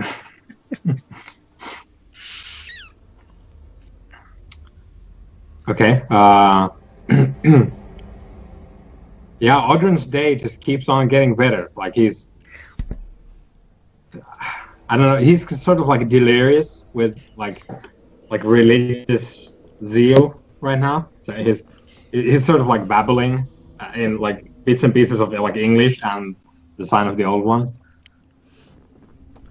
It looks at you, and these eyes on its shoulders blink. You see they've got like a slight greenish colour to them. And then in this hissing voice, again it says, "Tell me, where did you get the blessing of Dagon?" I'm gonna stutter something about my village and about learning from like the priests in there. Then you have not seen Dagon's true blessing. Not as we have. Yeah, I'm gonna, well, because the water is like fairly high up, so I can't really like bow my head too much, but I as much as I can, I do, and I say like, please, I wish to receive the blessing of Dagon, the true blessing. At which point you hear like a sort of gurgling like from it, which might be a laugh or something similar, you're not sure. Mm-hmm. And it gestures and says, "Follow." Then it like dives into the water and it starts sort of like swimming away very rapidly. Yeah. Okay, maybe we should leave now.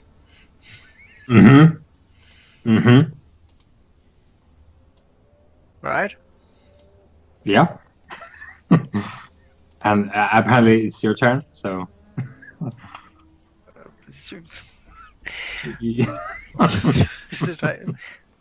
Okay. Come. Does he follow? Nope.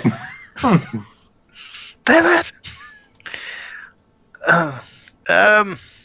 Fuck. To the way through the water. Okay, this is like bad. No, this is everything I wanted. This is... Yeah, you've seen the deep ones sort of swim off in this direction. Yeah. So Audrun,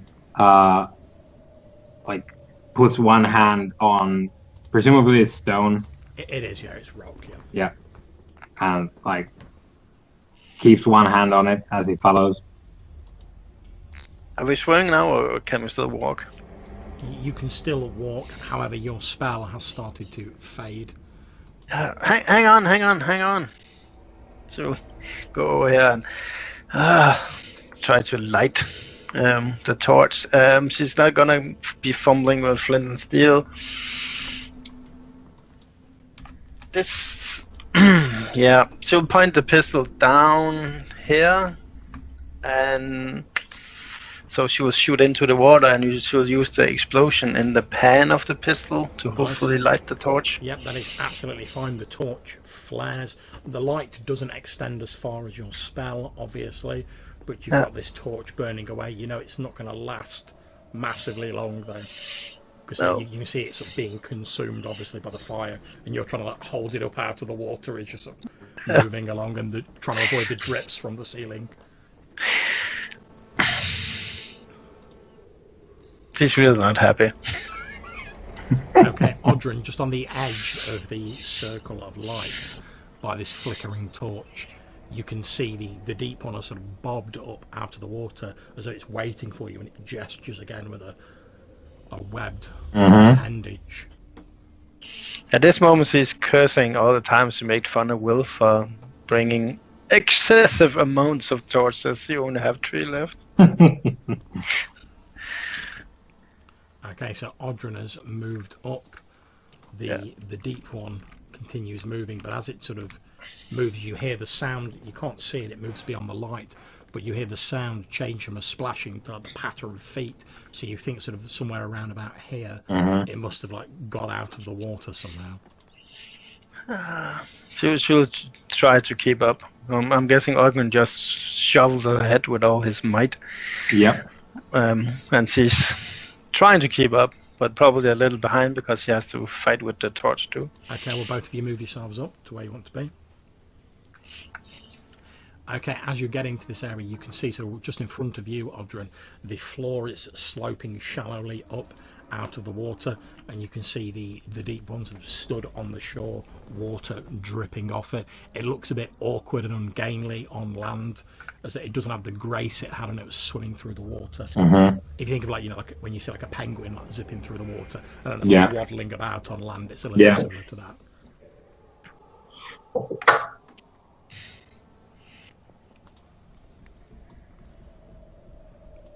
Okay, the deep one begins to move off in this direction. Although it's a good deal slower on land, as I've said. Sasha will hurry to get on land.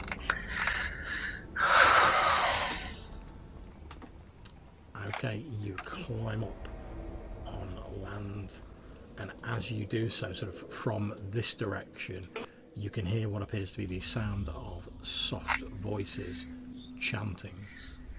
Okay.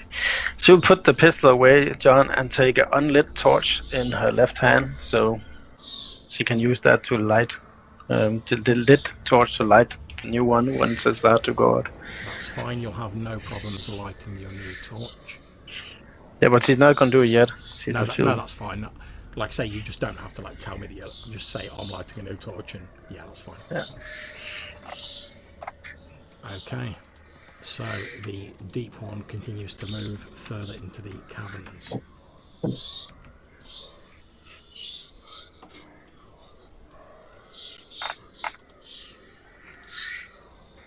are you doing, Sasha and Odrin? You can hear the sound of its webbed feet like... Oh, she's going to keep behind Ogden all the time, so she'll just follow him. Yeah, so I'll follow the deep one, and Sasha follows me. Yeah. Okay, no problems. You can hear this chanting getting slightly louder as you're moving.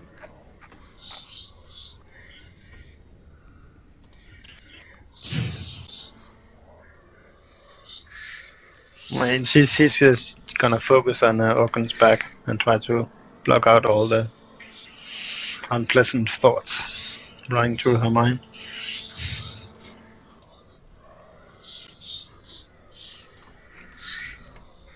You do realize that if I get like a gloomy mutation where I start glowing green, we don't need torches anymore. You get the illuminated trait. Yeah. Odrin the Illuminated.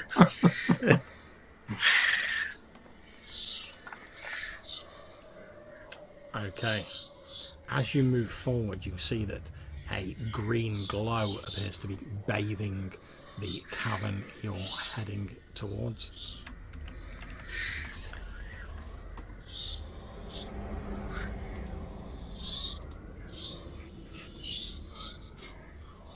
Your torch starts flickering, you light it, you light a new one, Sasha. Yep. So actually you've crossed off your torch. And Yes. as you both step forward, you can see in the middle of this cavern is what appears to be a huge chunk of a leprous, glowing green rock. You can see more of these fishmen-like creatures stood around it. However, your attention is captured by a small figure that appears to be chained to the rock. It's a figure that you recognise. This is a certain blue elf. It is indeed. As you look at him, though, you see his skin, his head slumped down as he's sort of chained onto this rock, his arms pinned behind his back.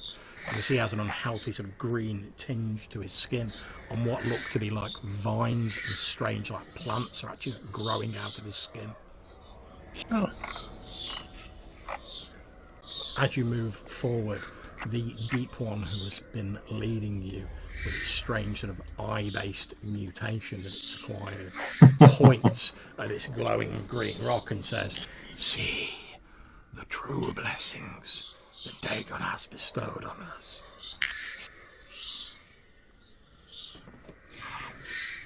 Yeah, Audryn is just like descending slowly but surely into like hysterics. And I've just illuminated the cavern, which you'll be able to see it based on the green light. Mm-hmm.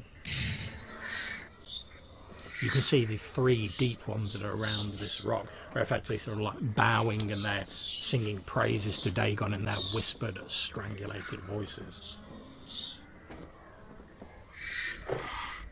Yeah, Audryn is like gibbering some Dagonite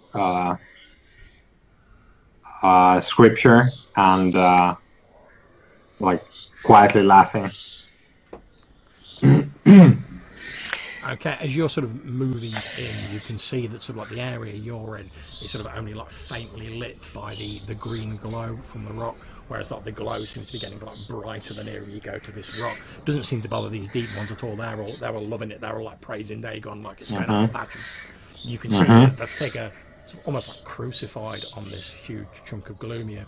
It's sort of like stirring feebly, but it's just like these vines that are like appear to like burst out of his skin, almost as though like, because you know from having spoken to him that elves are more like plants than sort of humans. It's as though something has like accelerated that and like warped it, and now he's like, he literally looks like he's got this like huge sort of vines growing out of it, like binding him even more to the stone.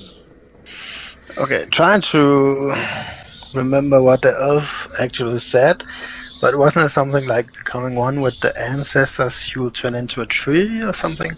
You know that Maarku told you previously that when their kind become like weary of the world and they feel it's their time to pass on, they do a big ceremony and they go into what's called the Great Sleep, where they effectively like root themselves in the ground and they become over time a tree.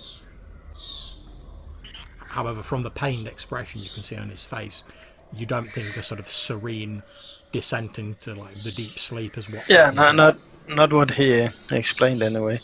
She will move up here next to Ogren, lost in his and look at the shoulder of the deep one.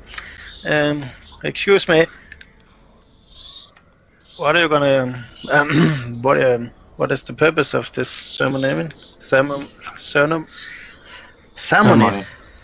The deep one turns around as though like it's like noticing you for the first time, Sasha, and looks down at you with these pale white eyes reflecting the slight green tint of the Gloomium, and says, "This is the blessing of Dagon." You don't understand what it's saying. It's still talking in this language you don't understand. It says, "This is the blessing of Dagon. With it, we will all become as we were meant to be. Even those who are unworthy, like this creature," and it points like a webbed claw at the sort of supine, almost crucified figure of Maarku chained to this Gloomium.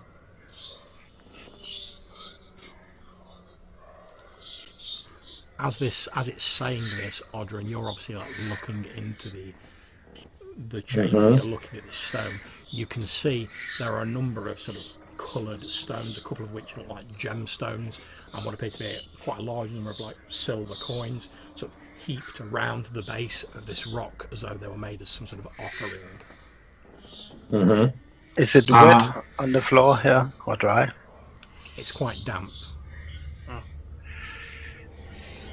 I'm gonna like stop gibbering for a moment as I notice the glint of the metal, and I'm gonna like step forward and turn to that the brings deep him one. out of it. Yes, I love Dagon, but that coin though. Yeah. Right, I just need to nip for a quick bathroom break, so you've got a couple of minutes to like think about what you need to do. We're back in a second. Okay. I'll just go to them.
like the creepy sound effects.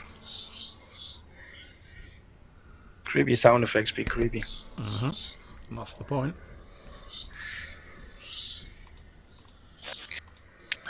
So I'm thinking she will.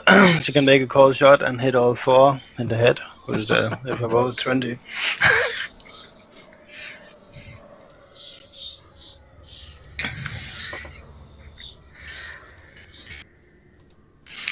Well, I guess if she survived this, she will go to appreciate her brother's preparedness more.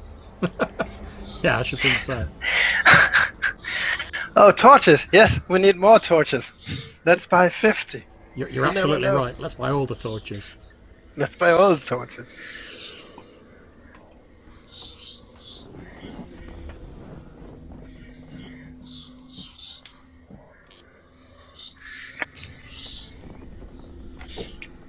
Right. Okay. Are we ready to get sacrificed? Yeah. Okay, the ceremony that the Deep Ones are conducting seems to be like reaching a sort of crescendo. Their voices are getting louder when suddenly from over here in this sort of part of the cavern you hear they appear to be answered by a deeper voice.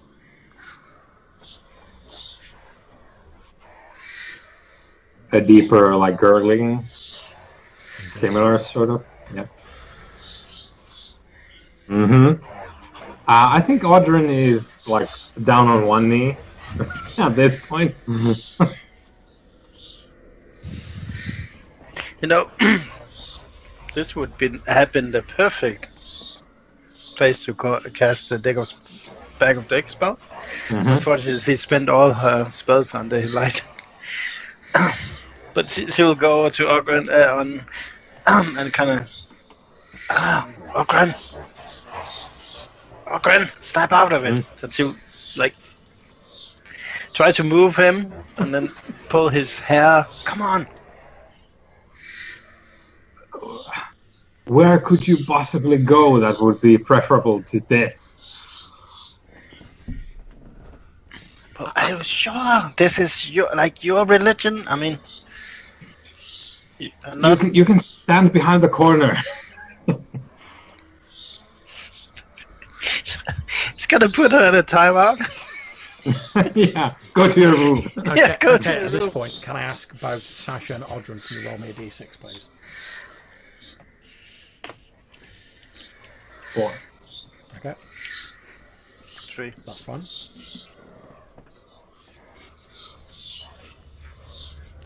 As this deep voice is answering from over in this sort of like pool to the side here, you can see the water sort of shifting, and you can see what appears to be a dark mass, quite large, lurking under the water.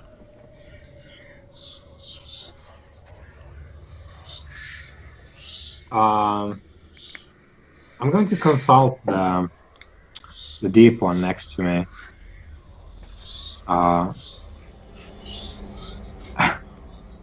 I guess I'm just going to ask in the sign of the old ones, like, what glory approaches now? He looks at you, and you see almost like something like reverence on his Piscean face. He says, "Our priest, blessed most of Dagon amongst us, was bathed in the light of this blessing and was transfigured into a higher form. Praise be to Dagon." Praise be. So as far as you're concerned, Sasha, like, Audrun turns to this fish man and he's like,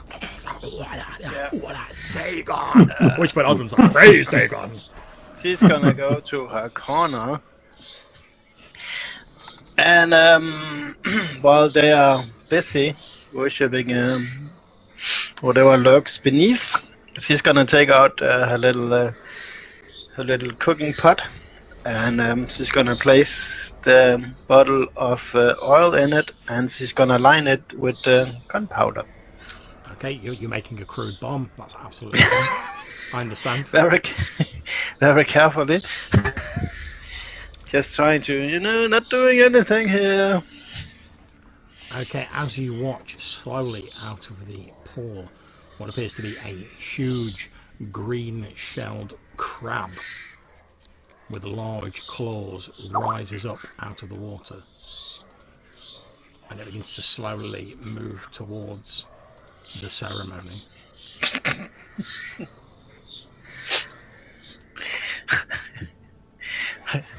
It's almost like we are domesticated terrorists. As it's moving, you can hear the deep voice that you're hearing is actually coming from the crab. And as you look at it moving forward into the greenish light of this rock, you can see that actually on its shell, on its back, there are two like fanged mouths on the shell, which are actually moving and talking in this deep voice, sort of singing praises to Dagon, effectively. Yeah, I'm going to watch with absolute reverence, and like I'm spellbound just looking at whatever happens with this priest. Okay. Okay, so we can see somewhat in the green light, right? Correct.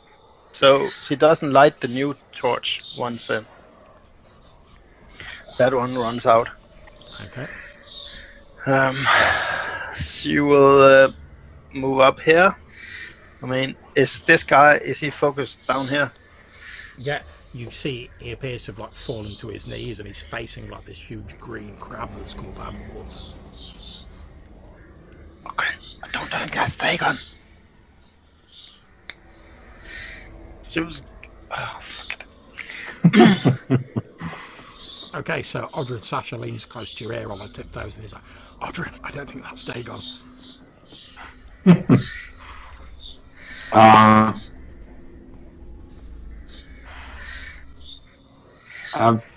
Obviously, it's not Dagon. It's a priest in a higher form. It's Dagon doesn't.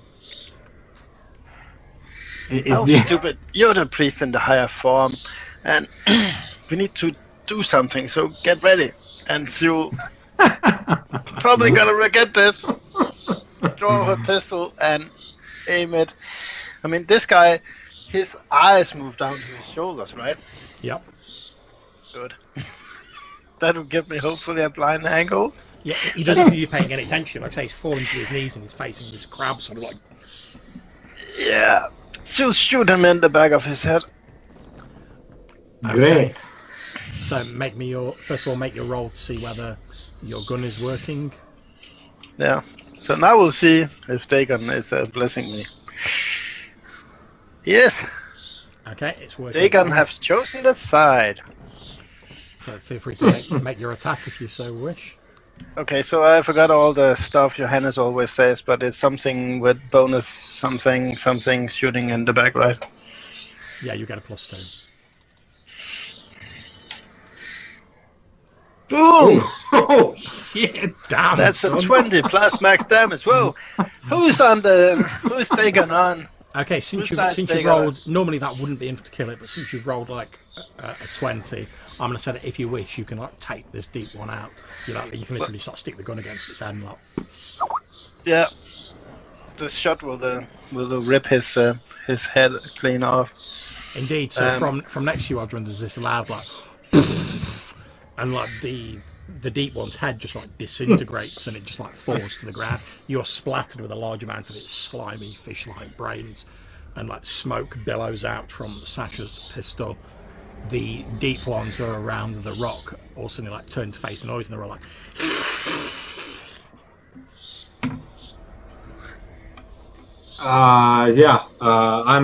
I'm down. Like I was doing the thing that the deep one was doing, giving praise to Dagon. I'm just sort of, I guess let's roll for the whatever you like, the morale thing from the gun. Yeah, I've already rolled for them. They're fine. Yeah. Okay. But like Odrin was right next to the gun going off, and he wasn't expecting that at all. I think he's just gonna be there like, what? And in his ears like, Yeah, pretty much. Yeah, you're just getting the like. yeah, and there's a smoke. Yeah, obviously, like he has no fucking idea. You can't even hear the deep ones hissing. You can just see them like. Yeah, he's like, Yeah. Okay, so we move on to the NPCs.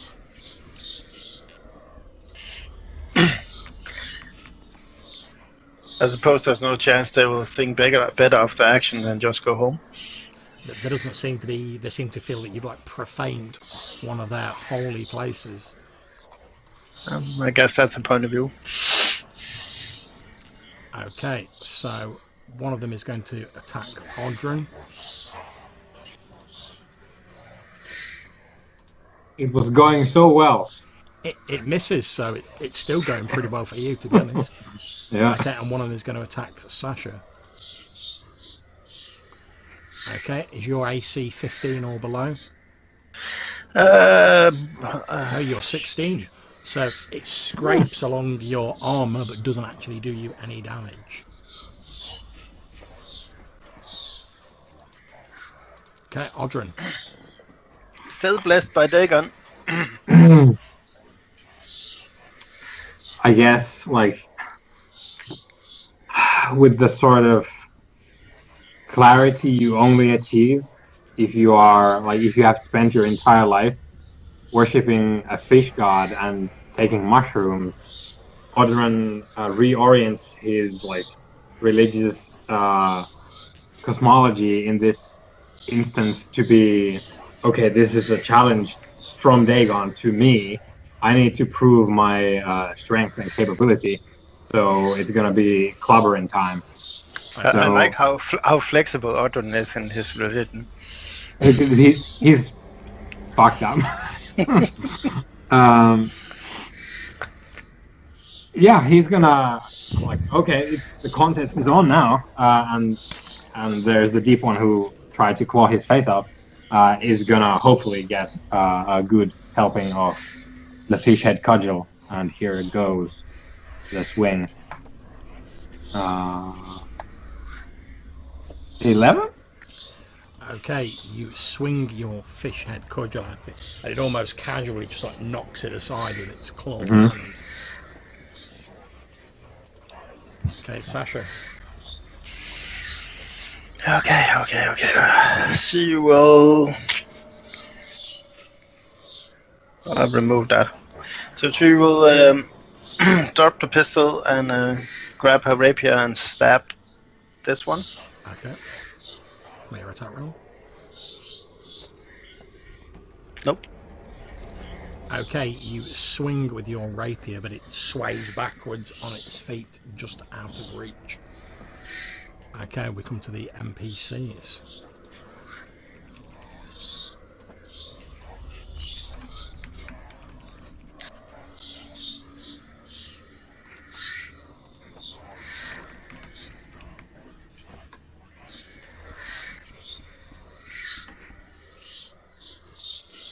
Okay, so we'll do the one attacking Sasha.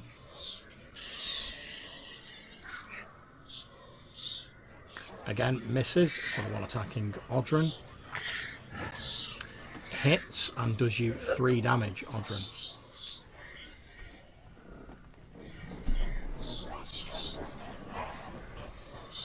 Its claw scrapes across your muscular chest, drawing blood. Yeah, I bellow at it and seek to return the favor. Yeah, so I like reel back and then like pitch forward with cudgel. That would have been max damage too. You catch it on its arm, but it doesn't actually appear to do any damage as you hit like a bony part of its arm. Sasha. To stab with her rapier. Okay, you hit, doing it 2 damage. You've scored a shallow wound on it. Okay, on to the NPCs. The slow-moving crab continues to like scuttle closer with its claws, like as it's moving. as you're watching, you see two figures emerge into the edge of the green light. However, these look almost like partly human. They're wearing like clothing, but they've got obviously like fish-like features. And you see another of these deep ones pulling itself out of the water to the south. Okay, so the one attacking Sasha misses. The one attacking Odrin misses.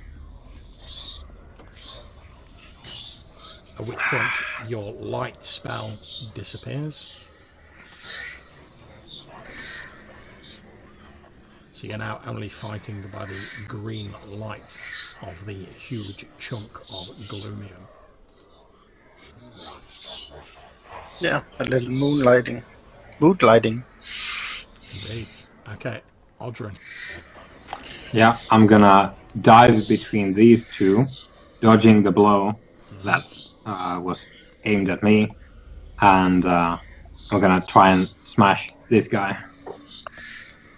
Or I guess maybe this guy, because yeah, I'm gonna try and smash that. Okay, that's fine. You will get a +2 bonus to that because he's already engaged with Sasha. Ooh, Right. look how tactical we get when Will isn't here. Let's see. 14? Yeah, that will hit. It's just enough to hit him. Mhm. Okay, you have dealt him a severe blow. He's still standing, but he's looking quite injured now. So describe how you launch your attack.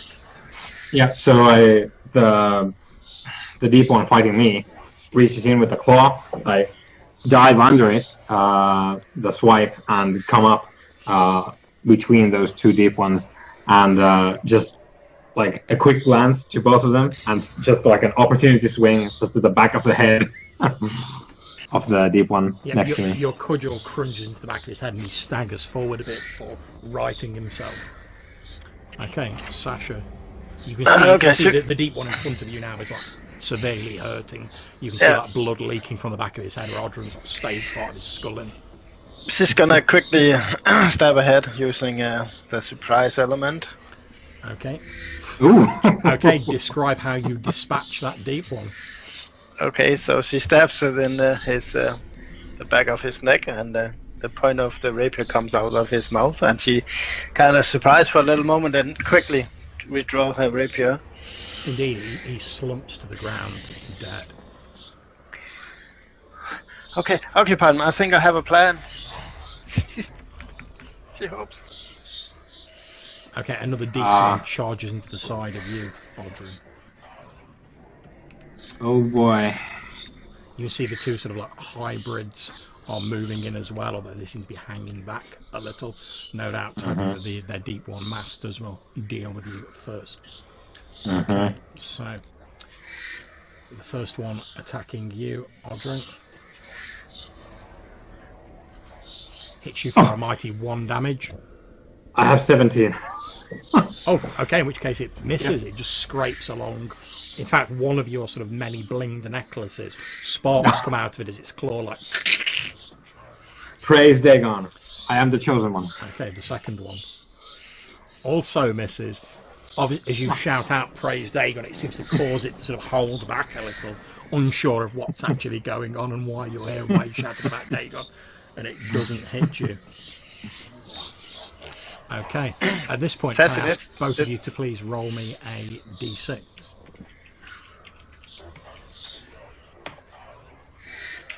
A 6? A 6? Okay, as you've been fighting Odrin, you start to feel like a sort of like a pain in the side of your neck.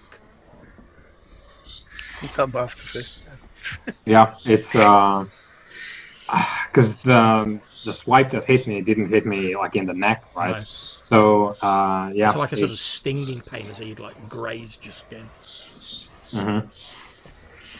Yeah, he's making an effort to ignore that, like getting pumped up on the fact that these obvious like Dagonites are just like failing to destroy him, even though there's multiple of them. So he's like glorying. one strange thing is, as you're feeling this pain in your neck, you notice like the deep ones that are surrounding you seem to like fall back a little. They're still within like combat range, but they sort of take a couple of steps backwards. They sort of glance at each other as they're sort of moving back, and then glance back at you.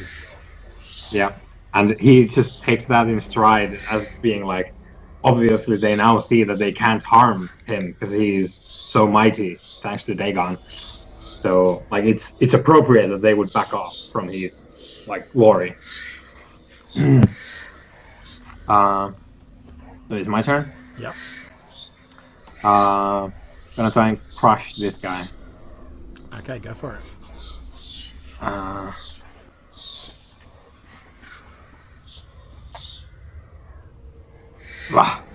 Shit rolls tonight. Okay, you swing your cudgel, and actually that grabs your cudgel with one of its clawed hands to stop you delivering the blow. Okay. Yeah, I stare at it like, how dare you? Okay, Sasha, over to you. Yeah, she's gonna take the rest of the little glumium fragments, and she's gonna make a dirty bomb. This is gonna go well. Okay. So I don't know if that will take my entire action or. okay, it will take most of your action to put this like glumium bomb together. Now, obviously, you're dealing with quite volatile substances here, so I'm going to ask you to roll me a d6, and you want to make sure you don't get a 1. Okay. Did we spend Dagon's blessing? Yeah, I spent it already. It's been. Oh, sure. Okay, as you're sort of putting this like glumium, which you know to be obviously like quite sort of like active, and you're sort of like putting this like bomb together, there's one moment where like you sort of almost accidentally set light to it, and you quickly like and like blow your light out. You're like, but you manage to like keep it together. So on your next turn, you've got this sort of glumium dirty bomb ready. You're not really sure how or if it's going to work, because you've not really had time to like carefully consider it. You just botched it all together, but it's not blown up in your face, which is good. Well, so far Dagon has shown his blessing. Mm-hmm. Okay, the two deep ones who were fighting against you, Odran, step back away from you. The large crab-like creature, in its deep voice, speaking in the language of the old ones, says, "Why have you turned against your own?"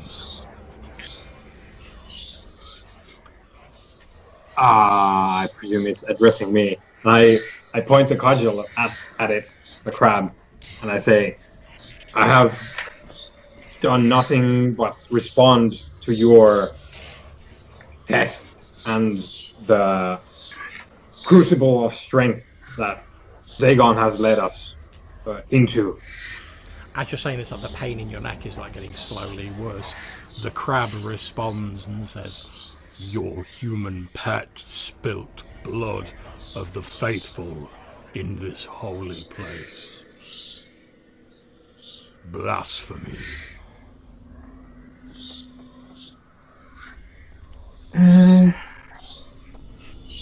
Yeah, control your pet, dude. Yeah. I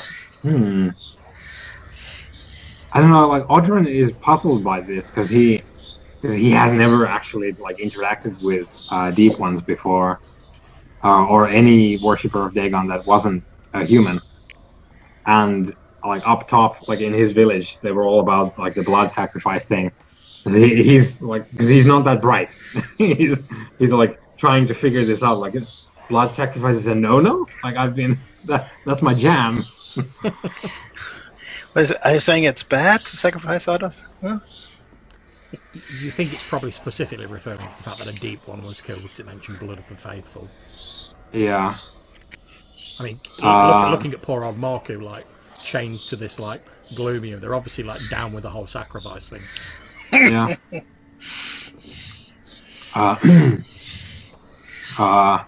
They're down with the sickness.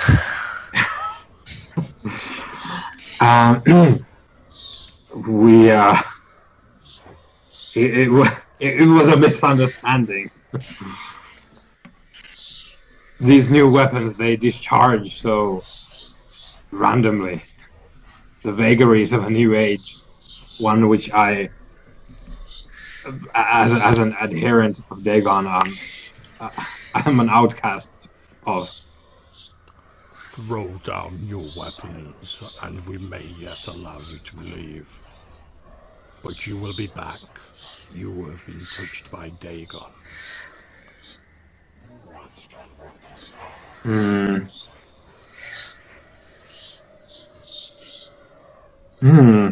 Yeah, okay, so Audrun turns to Sasha. Says, put the pistol down. Or I guess if you already dropped it, then like put the rapier down. Okay. She will put the rapier down. And she will also put down her little pot of bomb. Yeah, the smoldering, almost exploding bomb. Okay, as you're sort of doing that, Sasha, as you suddenly feel this pain get very intense in your neck, Audrey, then it just like stops completely, and you feel a strange sensation as though like air's like whistling across your neck. Sasha, as you're sort of like, you're obviously behind Audrey, and you can see his neck. You see these 3 slits like open up on either side of his neck, as with Brock earlier on. Yeah, she's trying to ignore it.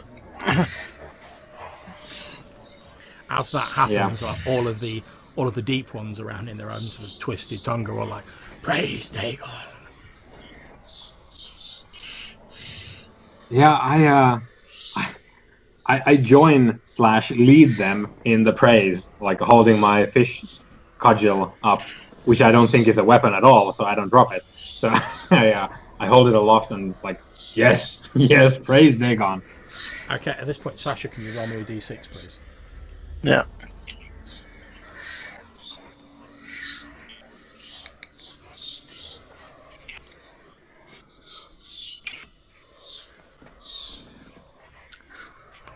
You're starting to feel a little unwell. Starting to. Yeah. but no, this is less like, oh shit, we're about to be killed by deep ones and a crab. This is more sort of like, oh, I'm starting to feel like a bit sick, as though I like might throw up. Okay. Well, great, I don't feel well. Maybe we should leave. And she like, are they all like focused on Dagon? Sorry, on Ogren. they are sort of looking at Ogren. Yeah. Okay. Curses me. She never really liked the elf. Why is she doing this? She will push the little pot this way and kind of check if they're not looking at her. They don't appear to be regarding you directly. You do notice as you move forward, a couple of the deep ones are sort of like looking towards you, although they're not like springing to the attack. Perhaps they don't recognise this sort of pot you're pushing forward as like a weapon, because it does just look like a pot. I don't think anyone does. Like Audrun has no idea. It's like, oh, it's a pot. Oh, that's weird. Okay. Yeah, she's not gonna go any further, so she'll reach over and take Audrun's hand, kind of grab his hand, maybe his thumb or a couple of fingers, kind of yank him away and try to drag him this way. Yeah, and Audrun will go because the priest said that you will be back, which like Audrun takes as a prophecy. So.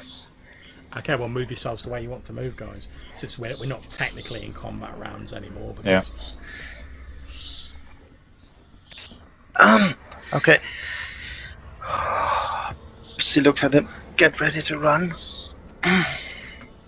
Well, we need. Do you have one more of those light things? It's a fair way back. I'm gonna kill Maarku. What? I'm gonna kill Maarku.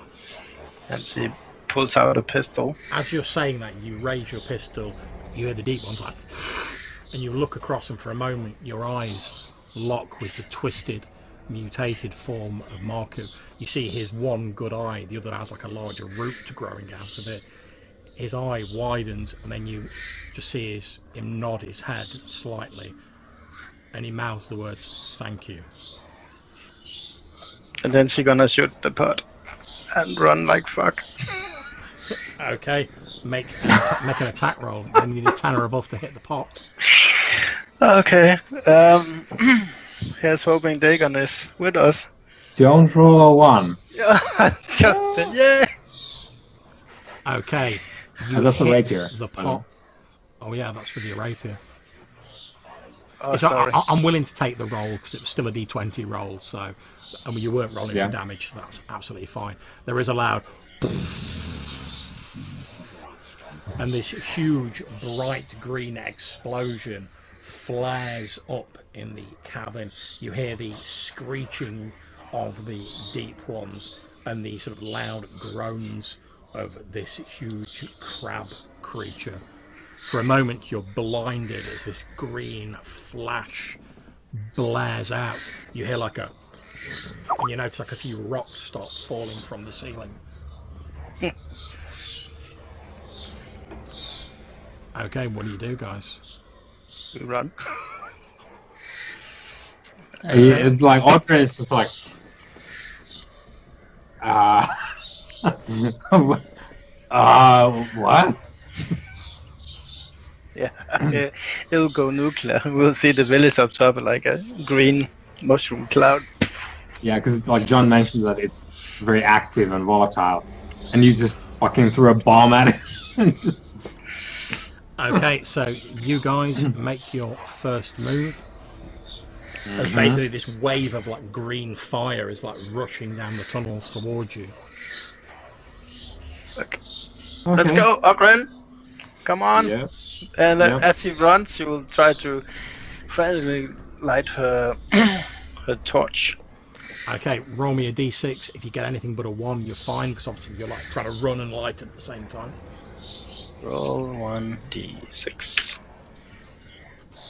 What's on fire, baby? Okay, you are fine. You have lit your torch. I'll just set the light up.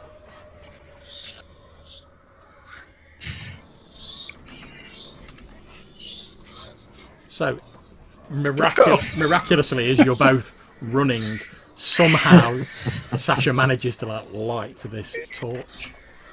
Yeah, as we run in the dark, she lights it. Well, apparently she's good with, putting fire to stuff and blowing up stuff. Okay. So,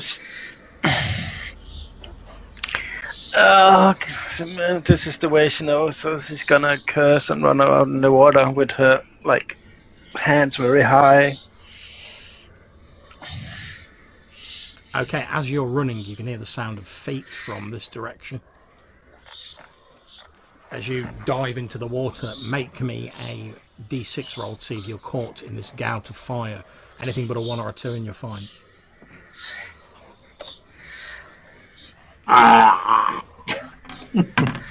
Okay, Audrun, miraculously, so I've just rolled a d6, you only take 1 hit point of damage. Just as you leap into the water, your leg is caught in the blast of this fire. Hey, Johannes, Sabbath style. Yeah, apparently. Like there's some bleed over. But it's the Gloomian fire, so it's like the fire of mutation. Okay, as you look back, Sasha, you see Audrun dive into the water, trailing this green fire, and he disappears under the water. When he emerges, it's strange, but there's almost like this sort of dark sort of aura around him, as though black smoke is surrounding him. She will look forward and try to focus on getting the fuck out of here. Let's go, big guy. Come on. Yeah, John, does it feel any different other than the obvious sting from the fire? Just for the purposes of obviously you're going to need to know this. I'll tell you that I rolled on the sort of gloom touch deformities table, because you've been hit by the mutating fire, as you rightly said. Obviously you know you've got gills now already. Yeah. And the roll I got was that the creature is surrounded by a black inky miasma. So effectively you're fine, but you've got this sort of weird sort of black sort of smoke surrounding you. Yeah, distortion. something like that. It's Yeah. almost like a heat haze, but it's like dark Mhm. it's around you. Yeah. You know Which what's will go funny- down well. Funny in this, we have an actual demon in our party that doesn't look like a demon, and our priest looks like a demon. Okay, make your moves, guys. Yeah. She's gotta. Oh. Okay, make your moves. And again.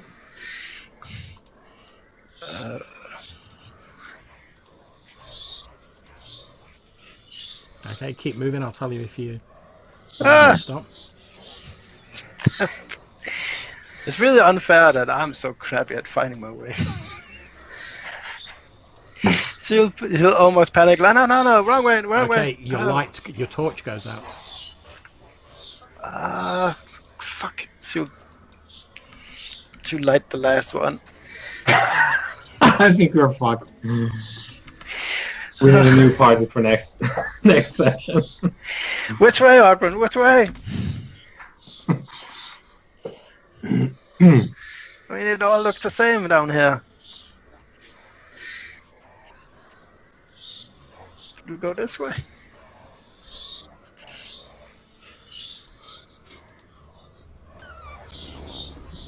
Okay, feel free to keep moving, guys. Yeah.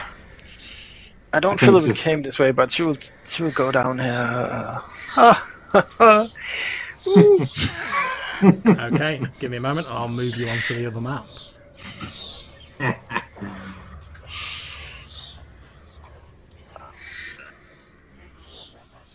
just feel like the light goes out from the torch, and we will end with the sound of feet and the water approaching.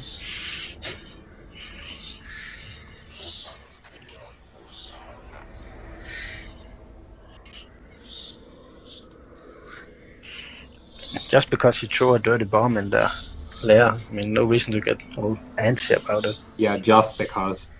It's no biggie. You know, these things happen. I mean, who amongst us hasn't done it at some point in time? I'm going to just turn the evil chanting off. Okay, so... Okay, you think you're back in the area that leads to the tunnels under Maarku's house.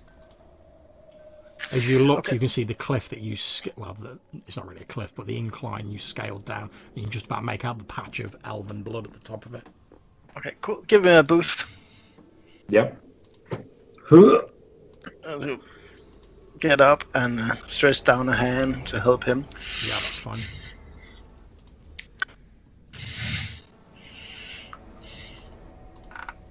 I mean, she will never admit it, but she can see the point in the chalking of the walls now.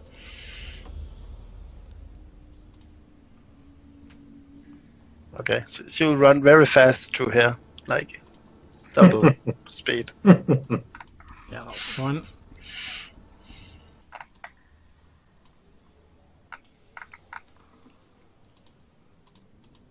I don't. Your torch can't- goes oh. out.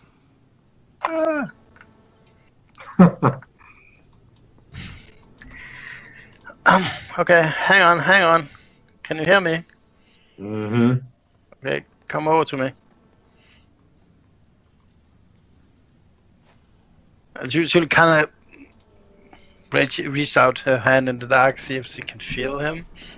Okay, yeah, you can feel Odrum's next to you. Now, because you're moving in the dark, what I'm going to ask you to do is I'm going to ask you to tell me which direction, so like north, east, south and west, you're moving in, and I will move your tokens for you. So obviously you don't really know where you're going. Okay, well, she has a few candles too. I don't know if she can light Oh them. yeah, you can certainly light a candle. Just let me check the incredibly piss-poor-like duration of those. Yeah, it's like whenever there's a movie with a guy walking around with a candle in the dark, I'm like, no way that would work. Like, candles don't light for fucking... Oh, you have to move very, very carefully, Okay, so because you're- otherwise you... So you're lighting a candle, is that correct? Uh-huh. Okay, you light a candle. A small flicker of light heads out. And from you. just, like, she will still hold his hand, and she will move very careful. Okay, obviously you guys can move yourself because you have got a little bit of light. Mm-hmm. I think I recognize this. Hmm. Yes. Which way? Left? We should go left. Alright, give us a moment, guys. I'm having to keep up with you, otherwise you disappear Mhm. off the display. Okay, that's fine.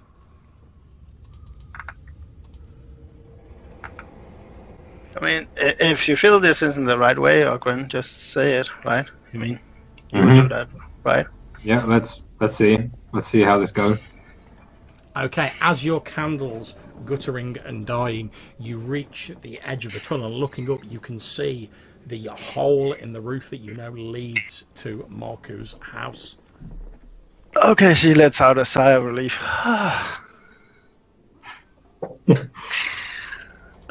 She'll try to climb up, like maybe get a boost from Ogren again. Yeah. Okay, that's absolutely fine. I'm going to return you to the Porthcrawl map. Just give me a moment.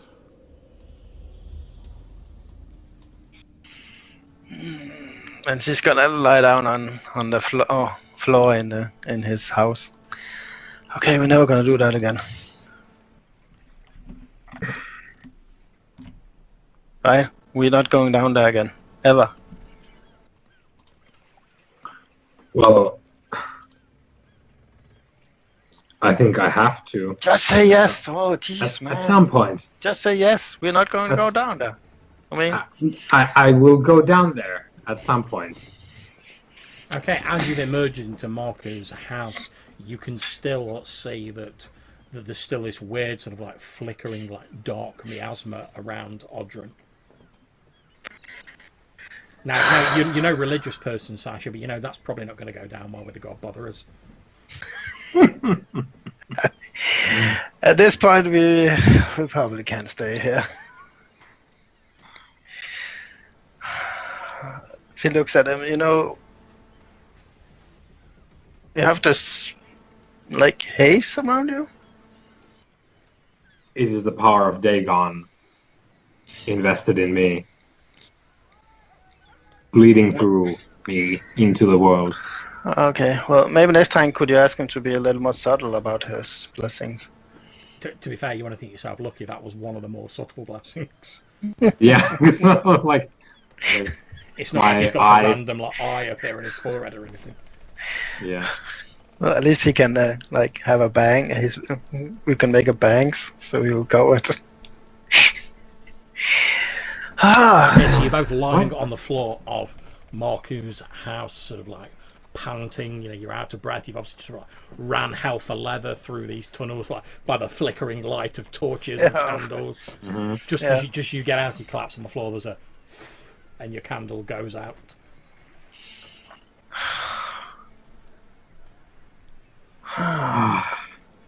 You think it worked? Bomb? What was that? What happened there? Well, I don't know. I mean, I didn't even like him, but I just felt, I don't know, sad for him to be, you know, tortured to death. He was. That was entirely unnecessary. He was a gift, a sacrifice to Dagon. Is an honor. Yeah, I know. I mean, I guess we should have to talk to. So regarding sacrifices, let's limit that to our enemies. Mm-hmm. And volunteers. Obviously. And I don't think Maarku was our enemy. I mean, even though he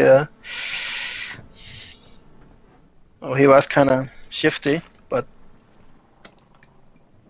he's an elf. They have a greater understanding of these things. We have forgotten so much, but they still remember. I think he was fine with it. She kind of tries to block out the memory of his eyes. Yeah.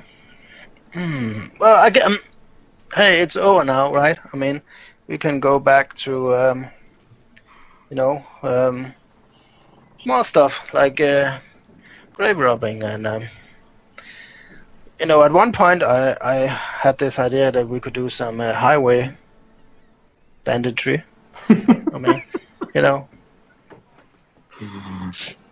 less intense stuff.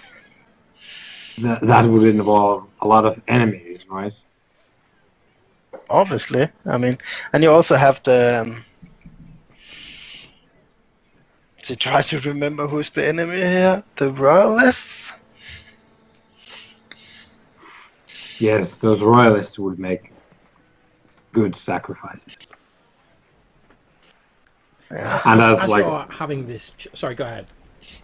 no, I was just thinking that when Sasha said like, well, at least it's over now, and like Odrin is like in like this opposite corner looking at his like hazy like black distortion covered hand and thinking like, oh, it's just beginning. As you're sort of thinking that, you hear the town bells, the church bells being rung, and you hear sort of like shouts of people out in the street. As you sort of like peer out through the window of Maarku's house, you can see like there's a large sort of like gathering of like villagers sort of around the town hall area. Okay, do they look animated, like agitated, or is it like, it's a wedding? They look scared and frightened. You can see you can't hear what's being said, but you can see one of them who's like talking appears to be addressing the crowd, and he's like pointing his finger off to the north, and he's like,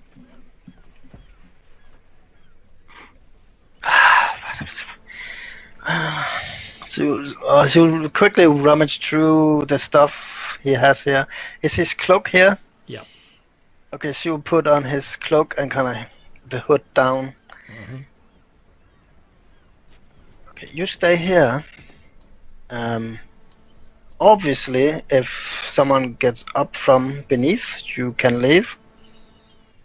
I'm just gonna pop up quick and see what's going on and get back, okay?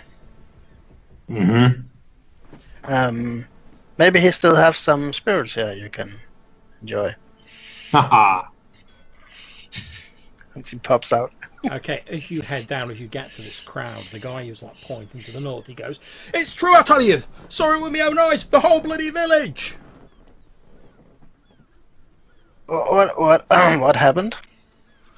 He's like, well, village just up the coast. I was just heading there in my cart to sell some of my wares. Then there was this huge bloody green explosion.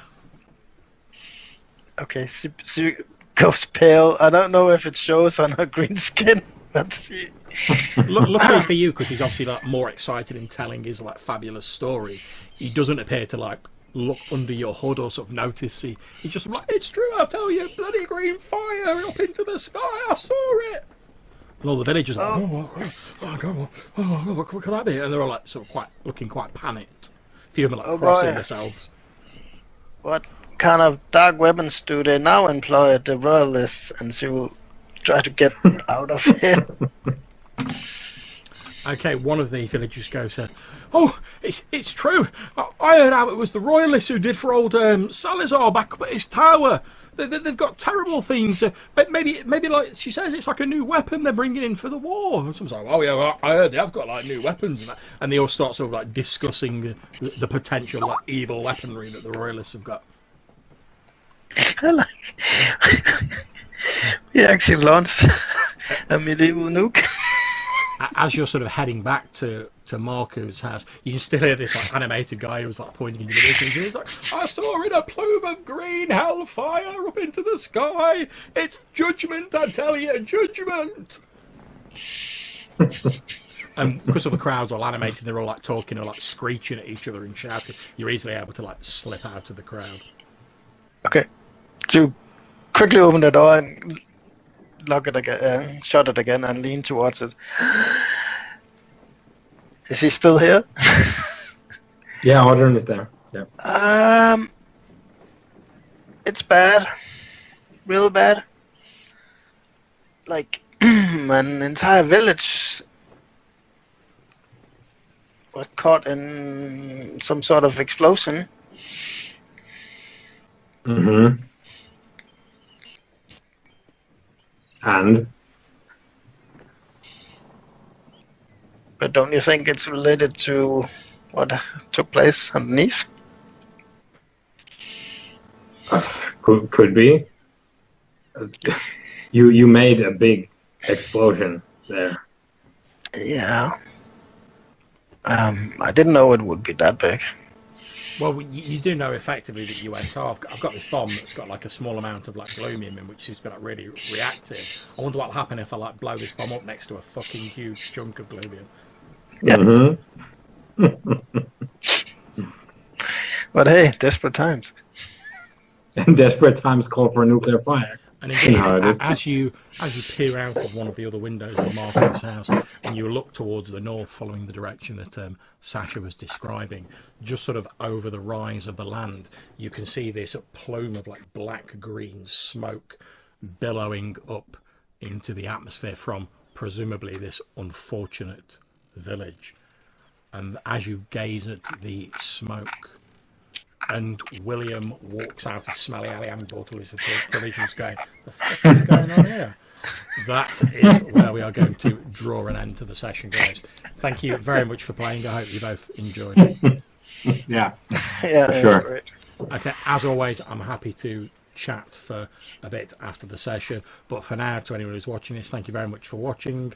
That was a side quest for Rose of Westhaven, and we'll hopefully see you all again in the future. Take care.